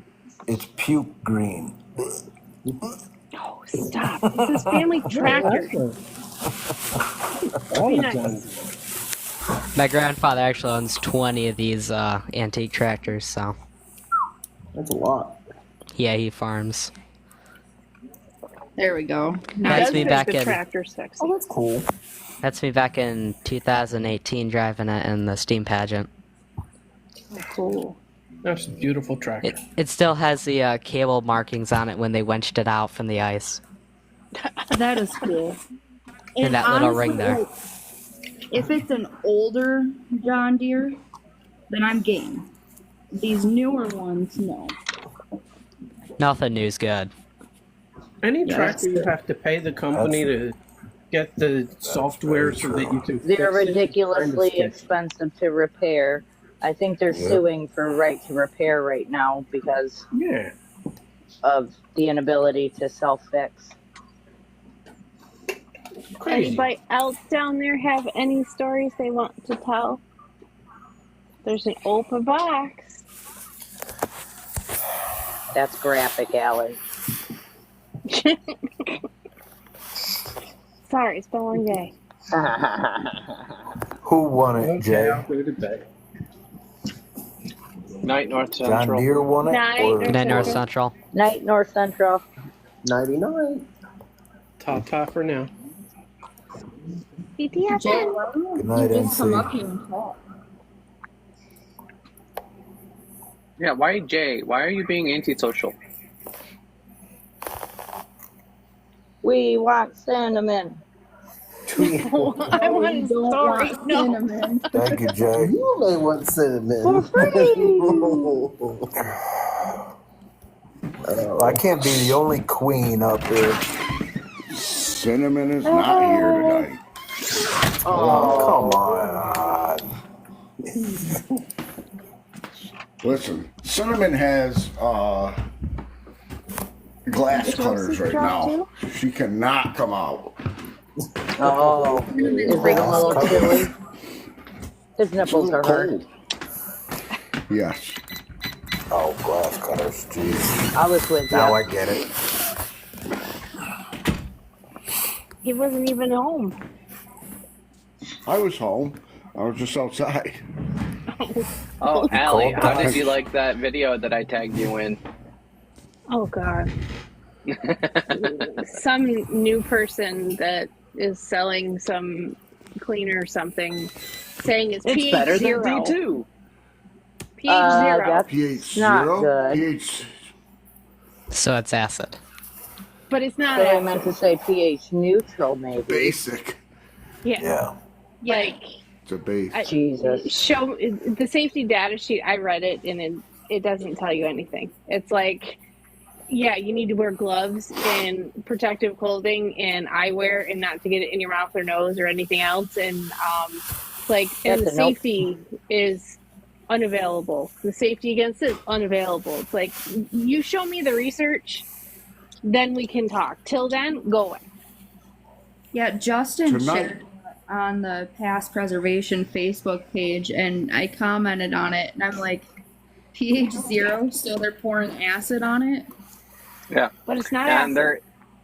they were saying that it's way better than D2 and cheaper. I mean, Yeah, I anything's stumbled way upon cheaper than D2. Oh my God. I stumbled upon it and I was like, I are had to they- tag Allie and I had to tag. Sorry. Why? Oh my God. That part I don't understand. Oh my God, it's way better than D2 and it's way cheaper. There's stuff out there that is way cheaper that has already been approved by people, the cemetery administration. So why not use the stuff that they know has been approved and not come out with other junk that's not been? Because then they can't make money. That and they can post for free. Yeah. The thing is the video that he showed was, it looked like hard water stains. So D2 isn't going to help that anyway. Right. On a brand new polished black granite stone. Oh. And he was Okay. saying that Wet and D2 forget, Will. ruins, saying that D2 ruins paint and it eats away the paint and everything. It was ridiculous. If you pour something on it with a pH of 0, it's gonna freaking eat the paint right off it. No, he was saying D2 does. Yeah. The same person that made this Yeah, shit? but Yeah. Yeah. It's the same stuff. Oh my god. So, again, Well, he is right. It will work. It'll make the stone disappear. damn I mean, right. he's not wrong. Adams. I've had enough of stupid people. I am at the point where I'm just gonna start telling everybody, you're fucking dumb. I don't care if I'm at work or if it's, like, I don't care at this point. Today, Yeah. flip that switch for me, and I'm just gonna start telling people that they need to go talk to Bill Engvall and get their fucking sign. if somebody can come up with something that actually works, that's fine. But the thing is you've got to have the research and the safety data to prove it. Until you have that, you need to not promote things that might potentially cause harm. And that's where I have a problem. I don't have a problem with people coming up with stuff. I mean, if they can find something that works better than D2, that's awesome, as long as it's as safe as D2. Yeah. That's the thing. And I'm sorry, but we've nothing that I already know got- of has the. Sorry, Matt. Go ahead. My bad. No, there's a lag, honey. Go ahead, Meg. You're good, bud. I was just going to say they have extensive research time into D2. I don't know of anything else that has that much time into its long-term effects. It could work great for the first couple of years, but then you hit year 5 and all of a sudden it starts disintegrating shit, and that's not what we're looking for. Right. My biggest beef I have right now is people are like, it's not clean. That's not the goal. That's not the goal. I get that too. Yeah. Oh, it's so Well, infuriating. Yep. It's not clean Somebody because that's not what I'm going commented- for. Yeah. I saw it Somebody on commented on Crazies today. Yeah. I commented on that, and I don't know if Allie took it down because No, she doesn't want TikTok did. confrontation, or TikTok. Whatever the TikTok. case. I mean, these stupid people. Like when Justin had his daughter cleaning with him, and some jackhole said something about it looks like the before and the before picture, and then they said that to Allie tonight, and I'm, ugh. These people have no idea what we're doing. They just come by, they see the video, and they're looking for a brand new stone after she cleans it. And What, you don't replace it? I got fed up. Yeah. Well, I had that one video that actually got like all the views on it. Somebody commented Your on it telling audio me to use a pressure. Mine? No. Yeah, Oh. it keeps fading in and out. It might be because I have my finger over the... I didn't realize the way I was holding it. Is it louder now? I don't know. I don't know yet. You got to keep talking. Okay. Well, on that one video that actually got all the views on it, which, hey, but, somebody told me to use a pressure washer. It's like, no, not on I have this that stone, comment on no. literally every video I have.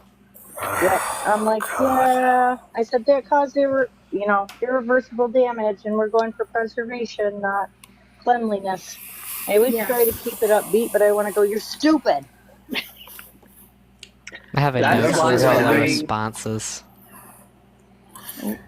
If you look at the age of most of the people who are making those comments, sorry to all you younger people, but it's millennials and down. Darn it, It's Mac. not usually the older people, but they want instant gratification. They want that brand new white marble stone, and it's ridiculous. I don't even look to see who makes the comment. I don't know. I get a lot of people older that say, use bleach. Use That's what I was bleach. just gonna say. Yeah, Use those are the bleach. people too. Yeah. I Well, have a they fix did for that that. The for older people love their bleach. 30 years. I told this one lady out in Endicott, I was on the phone with you, Tasha, at the time. We were talking, and that old lady called me over, and I hung up the phone, and I talked to her for a while, and she said, oh, we usually use bleach. I took a moment, woosah, kind of try, ooh, don't say it. And I came out with some beautifully eloquent, politically correct, I'm not going to kill her, excuse for not being able to use bleach anymore. And she said, oh, we've been using that for a while. And I just thought to myself, if these people have been told that bleach destroys the stone, and you can see the evidence of that, I wanted to say, well, if you ever use it again after having found out that it kills the stone, then you should be charged with vandalism. How old are you? 83? You won't survive prison. So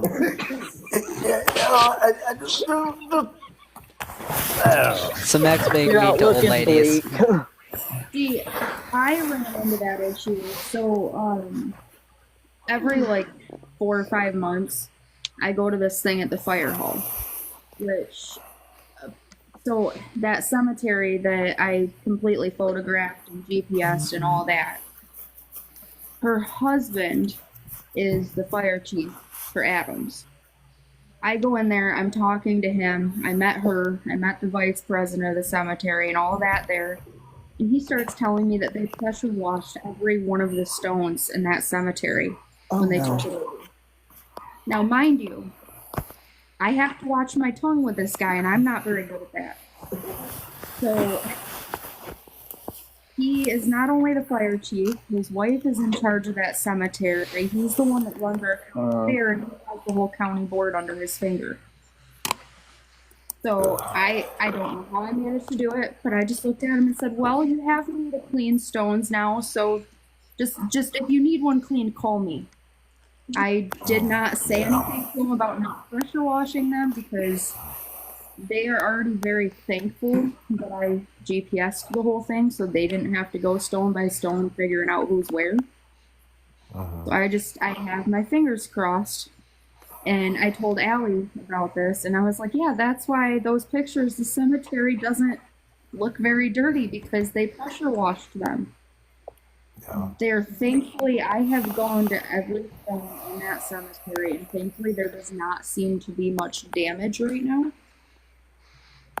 But I'm You would like, see any damage. It shouldn't get worse. So from pressure washer, it's immediate damage. Yeah. Yeah. Well, So I'm hopefully just they were hoping- standing back. Yeah. Sorry. Yeah, I'm just hoping that anything else they just call me. And because I didn't want to start looking out this guy that runs half of the fucking county. I would say he would not take that in a very kind fashion. And Not in the way that it was about to come out of my mouth. If I sat down with him at some point and Tasha, like, I had an old man throw a fit the other day because I simply asked him not to come in the back door. So I know exact. My mouth is just like yours. So yes, Exactly. it doesn't always come out very nicely. Well, I had like other I'm people sorry. stand. I had other people. Oh my God.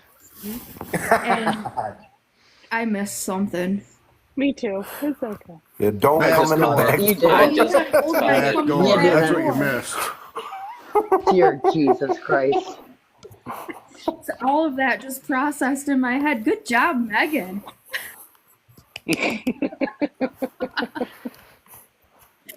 All right. I mean, he Me and comes Joe through got the to go door. You to- might as well let him.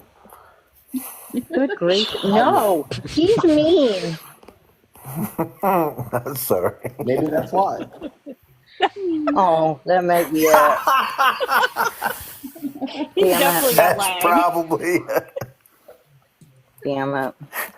Remember, who said Megan. that? Was that Chris? It might have been me. Oh no, we have Video two I in sent here. earlier. I don't know if you've seen it, but that's what I cover you. There we go. He almost made it That to was the 10. best part. You trying to cover it up. Oh no, it's a green screen. You can't see it. Oh, I'm not boy. so good with this technology. Damn phones. Sorry, Tosh. Sorry. Sorry. I'm just surprised at how long it took me to process what she said. Normally, I'm the first one that's like, oh, there it is. Jay You snuck it in. Jay caught it. I He can't knew believe I didn't exactly hear what it. I was talking about, but he didn't say anything. As soon as I heard you guys chuckle, I went, oh my God, what did I just say? If that doesn't show like how tired I've been, I don't know what does. Yesterday, me and Joe got to go to Miles Supply, which is a large monument supply company. Okay. Around us, they're bluestone cutters, so they didn't have a lot of the stuff in the store that they would have, like in Vermont. But they sold D2 and like it's half hour away. You can just walk in and grab it off the shelf. How much? Don't know. Didn't ask. And I tried to look on their website to see, and it wasn't on there. We were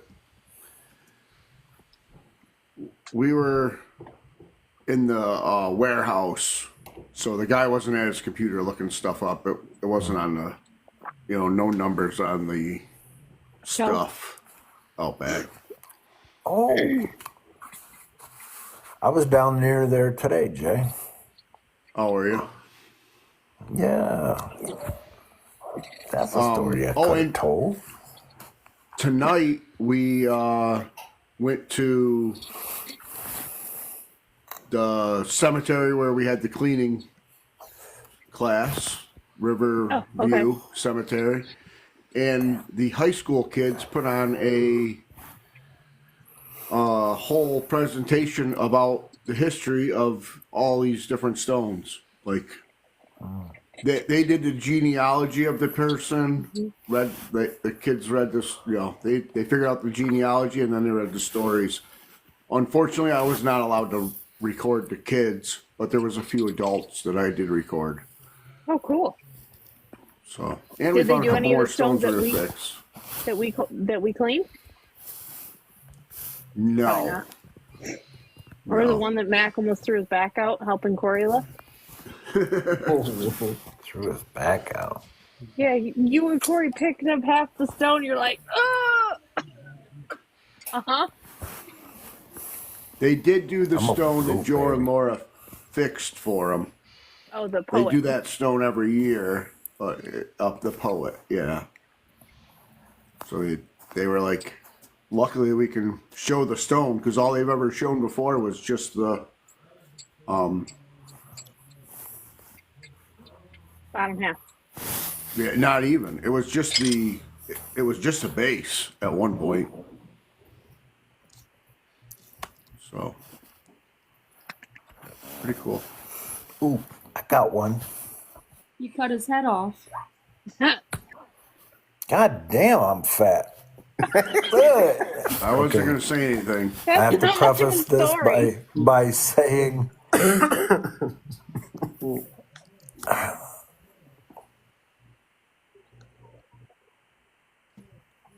I know where that I is. have a switch underneath it. So, yeah, that's You're why I not look so fat. big. That coat is just not sitting properly. Over the summer, Coat is not sitting properly. There we go. that's right. It should be sitting way up here somewhere. Over the summer, I got a paying job from somebody Gravity's out a bitch. in San Jose, California, and we were talking about Forest Lake, and he had me go and do some of his ancestor stones, and I found a couple, and the bigger one there is his third great grandfather, Benjamin Clark, and I cleaned those stones, and I found that little girl Charlotte. I don't know if y'all remember her, but she was supposed to be the eldest daughter. She wasn't linked to her parents, and anyway, she's become my little buddy. So I did hours of research on her, linked her to everybody, found out she was actually the eldest daughter instead of somebody. What, Tasha? What? Anyway, he flew out from San.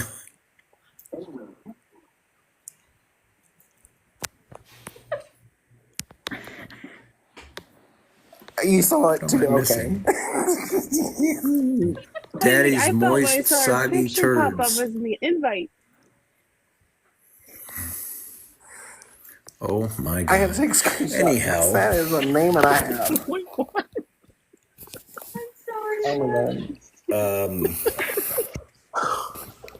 He actually flew out yesterday from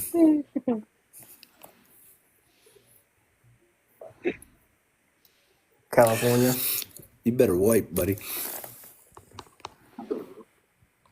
Yes, he flew out from San Jose to Philly and then drove up to Forest Lake today. And he was a little reticent about it because he says he's never flown across country to drive up into the backwoods. And I was like, oh, that's kind of messed up. The backwoods of Pennsylvania. So I toured him around all of the headstones that he had me clean. So that's him taking a picture. That's cool that he was able to make it. This guy has a flip phone. He's 62 years old. He's got a flip phone for his email. He does not do texting or anything like that. His flip phone will email me a text. When I text him back, it comes in as an email. I'm like, dude, my mom knew how to text. That's how my So father-in-law this does is it. his, he doesn't know how My to work a 89-year-old smartphone. grandfather texts me on a weekly basis. Okay. That there would be his finger. I love I him said, already. grab a couple of pictures of the stone I cleaned for you, and yeah, that's your finger. Watch your finger. Bless his anyway. heart. It was a fun day with the old I thought guy. that problem died with the disposable thinners. I'm not gonna lie. Some old people I absolutely love, and then some old people I Some old don't people are love. just crazy. That's They all I'm just gonna need say. never mind. Never mind. I hear you, B. We are on the same wavelength. They My do. dad texts with emojis, and he's 74. Oh my Yep. Okay, God. my Nope. My grandfather does father-in-law not do that definitely does anymore. the email text thing. Okay. Which is crazy There's because my another grandmother doesn't know how picture. to turn a computer on. That is of his feet Of and the what? grass. The crown? That is an extraordinarily, bless his heart. What the hell was he That a doing? boy. Bless his heart. Is that stone or wood? That a I boy. don't Pat know. pat. Yeah. Don't get me Yeah, wrong. that's I'm I a need a huge nap. fan of the flip phone, but that's oh, something. I'm a little concerned. Just a little. some people need a dang nap. That's so true. That one's semi better. Ooh, Those Yeah, that's I'm were still not looking bad. at black this when I one. cleaned them. That one's got the subject matter in the That's frame. actually a different It's getting different better. cemetery. That's the one up on top of the hill. The one up Top of the hill. on a knoll. You go around a sharp corner and you park in the ditch, and then you climb the hill. Climb a little Yes. a little knoll. Yep, that's the one. That's Car Hill Road Cemetery. Yep. Jasper. Your mommy had the Mom's potty, right. didn't you? Oh, that never mind. There she. Mama's Oh my right, gosh, he's so Jasper. cute. Mama's always right, boy. Always. She would be I don't like 20. that. Make your life a lot easier. He's hiding now. I would too. That was a demonic. He's like me. He's just, I don't like that.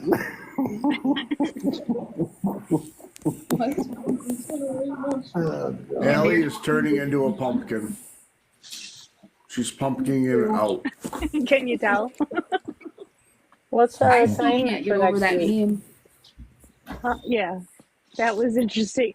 And she has a very provocative picture for her profile page or whatever. So when it comes up and she's able to go live, and it showed the picture in the little box, and I'm like, oh, Yeah, Ooh. well, it popped up, and like I felt bad because Mac was talking, so I was trying so hard not to start laughing, but all I could think is that's quite the name.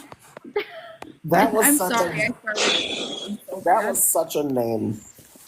Like, I saw it and I broke out laughing, and then I saw your face and I couldn't stop laughing. So, I was crying. I had to take a screenshot because, like, Oh, I did too. oh God, that's a once in a year TikTok name. Maybe I need to change my name to something like that. Get your feet out of my face. What is wrong with you? that's a good name. Get your feet out of my face. What is wrong with you? There you go. That might be a little long. That you probably get a couple guys to I was gonna say people are into that shit. click on that one. Whoa, You might want to be careful. hey, There are some weirdos out there. Hey, You have if it them gets in Hey. here. hey. So Yeah, I just know. found I know. That's another why I said it, revolutionary. Jay. I didn't want to call you out directly. Sorry. Stop. Sometimes I dress up as cinnamon and look at my own feet. Hey, whatever gets you through your day. For free. You don't Look even at have to them. pay nobody. I could say something. No. Ass. Oh my God, B. B, what did you just find? You said? I just found another Revolutionary War soldier through that thing. What is this website you keep talking about? I would like The to know. DAR. Oh, yeah. Tell us, B. Tell us. It's Allie, tell us. Well, she's fighting with the kid. It's the DAR. So if you go to the Daughters of the American Revolution page, their page is crappy. It's not intuitive. So you have to go to their page, and then it's called the GRF. So you hit the menu, and the drop down, it says GRF. So it brings you to another page. And then in like the first paragraph, it says search the GRS, which I don't remember what GRF stands for. You click it, and then you can drop down and you can search for ancestors. So you click the ancestor, and then you put in the person that you think is a Revolutionary War veteran and what information you can find or know. Sometimes it's just the name, and it will show you all the registered, used, known Revolutionary War veterans. I just put the link in there. It's the genealogical research system. Yeah, search. Yeah, sure. Can you just put in a last name and no first name and see all of that? Okay. Yeah, hold on 1 second. I'll show you. Yeah, so I just found a John Makesum. John Makesum is my 6th great grandfather, and he was a Revolutionary War soldier, and I just found his record from the DAR. So I love it. Awesome. Because I would yeah, like you to don't look have into to be a member. it. Yeah, Then I have can. one for an Isaac Hughes, and then I have one for Zebulon Smith as well. Zebulon. Oh, That's what it looks like. Make it big. Okay. Green shoot. That guy I met today, can- George Clark, he just became a member of the SAR. You can do mine, Tasha. It's Smith and then Zebulon, just so you can show if you want to show it. She's taking screenshots, I think.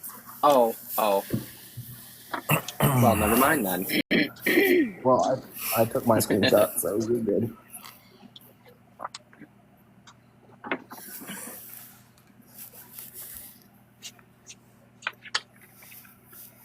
But I just thought it was so cool. I've been searching.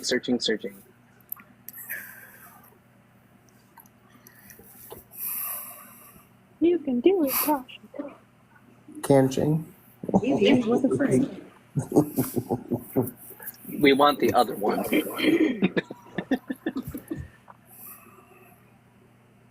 Is that the right one?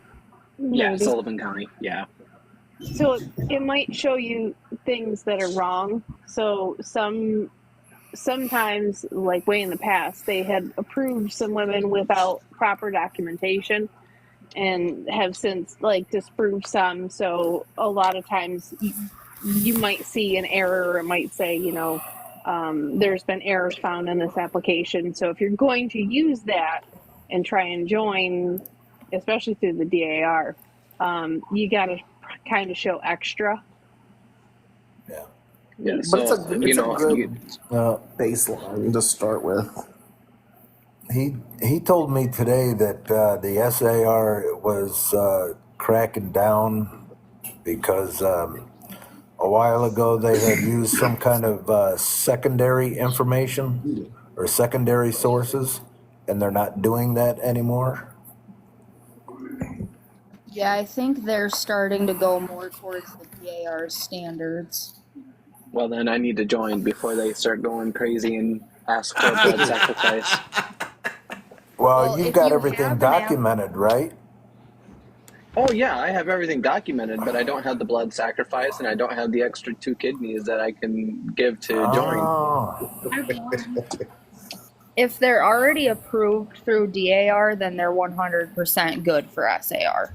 That's the biggest thing, is DAR is the most, that's why I'm pulling my goddamn hair out right now working on the applications I'm working on. Yeah, and that's kind of why I was asking you, Tosh, if I can get some information just to see if it will be a little bit easier. Yeah. This is if there's someone...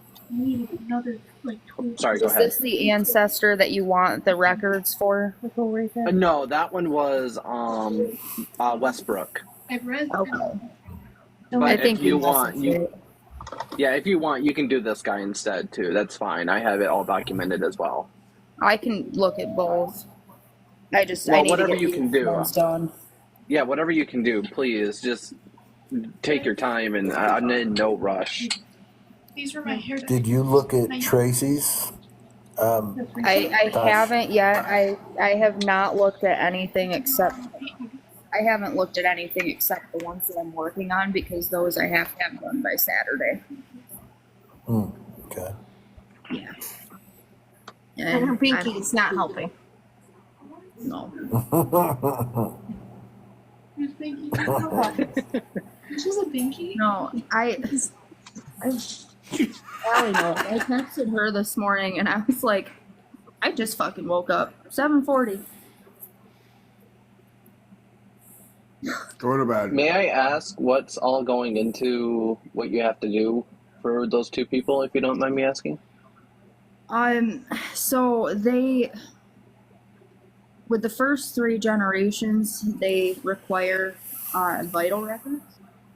Mm-hmm. Now, mind you, this person that I am trying to work on was born in 1930 something. So 3 generations back is a long fucking time ago. And I found the obituaries for her grandparents. She can't get the vital records. So I'm hoping that with the obituary and the statement with it, that they'll accept it. But I'm still looking for the 4th generation, because generations 1 through 3 are supposed to have vital records that have where they were born, where they were married, where they died, if you're putting that information on there. Because they have to have the vitals showing the direct link. 4th generation back, you can use census records and things like that to prove it. But it's a little difficult when you have somebody that's like 90 years old that's looking to join, and there hasn't, I think it was 3 generations were already proven through DAR, so I had to prove the rest of them, and then with the other one, I'm proving all the way back to the ancestor, or the patriot. So, 3 generations, when my daughter joined, because that's who would have to join, not me. My daughter joins, then me and her mom's vitals, birth certificates, and marriage certificate. Technically, not. All that you would need is. She would just need that lines. Her birth certificate, if it's through your line, then your birth certificate, and you don't even need the marriage license anymore. Her birth certificate, no. Well, you can put it in still, so that later on, if somebody needs it, things like that. But there's so many people that are not married that have kids now that they stopped requiring the marriage certificates. You just need to show, on the birth certificate, both people are on there. If you have a marriage certificate, then yeah, put that in. And then it would be your birth certificate. If it's right through your line, you don't necessarily need the mother's birth certificate, but it gets it approved faster if you do. And then my mom and dad. Okay. I can get all. I have the marriage certificate. My ex-wife, my first ex-wife, will give me her birth certificate. You a copy have of it. Divorce records. Yeah, well, she does. Okay, because I would submit She's very those. proud of those. Well, do you have kids with anybody other than your first wife, or no? Yes. Okay, so I would submit those too, so that if one of the kids or grandkids off from other relationships want to join, they'll see that you were divorced from the first person. Right. I'll get, and then I'll submit the second. She can't. Can she submit the second wife's information so that it's there, so that my other 2 kids, it'll just be my line. Don't matter. Right. So there's nowhere to write the second wife. Okay. There is, like, when it comes to the Patriot themselves, you can submit more documentation like that, but not with the application. Okay. Yes, Krista. Kristen. Yep. Tasha can look it up. What is it that you're looking at? So you can look up and see what ancestors that have been proven. But if you're looking, if like your great aunt Gertrude, then great aunt Gertrude, you'd probably have to ask Tasha to look. Yeah, because I can see everybody that's ever joined. So I can go on, like my mom, for example, I can pull her out. If I had a great grandmother that was in the DAR, I could pull her application up, and that helps. Like, say your grandmother joined, your daughter would be able to join off from that, and she'd only have to submit her birth certificate and yours. I need to join all these societies. Right. You need to join DAR? Well, not DAR, no, but SAR, oh my God, the Mayflower Society, 1812 Civil War. I've got 4 applications for the Civil War sitting on the couch. I have to get mine filled out. Is there a society for the 1812? Yeah, there is. Can it be an uncle, or does it have to be a grandfather? Oh, thank you. I think direct. Civil can be an uncle. Is it direct line? Yeah. I don't know about 1812. Okay. So Civil War Civil I'm said not worried about, but 1812 I have a, oh my God, what is he? 5th great uncle. And he's the only War of 1812 member I know of. You cleaned And one. he's also one that I can't find. Did I? When you went to... Was that the last one in that row? No, he was civil. Oh, that's right. It was Stevendorf. Oh, it was the first one. Okay. Jacob. Yeah. Oh, Sebastian. Sebastian was the first one. Yep. Yeah. And then Krista helped me clean the one in Freybush. He was 1812 as well. I only got one 1812 flag thing. I need to go get another one. Where'd Tasha go? He's looking up. Right there. I was trying to look up the 1812 stuff, but I gotta get this kid to bed. He's still awake and it's almost 10:30. I gotta go to bed too. You're the kid that gotta go to bed. Good night. You guys all have a Wait, good night. wait. What are we gonna do for next week? I need to write it down so I don't forget because everybody asks me. What? Shovel snow. Tasha? Oh, Minion picked. Really? Minion picked. One positive thing that you did to make somebody smile. Okay. Aw. Okay, well, I'll be able to do that. I just have a I can't say that on a live. Meh. No. Oh, I got Minion. 6 kids, but I only made them smile 5 times. Me. Over and over and over again. Stop it. Go bed. Good night. Thank you all. See you next week. Good night, everybody.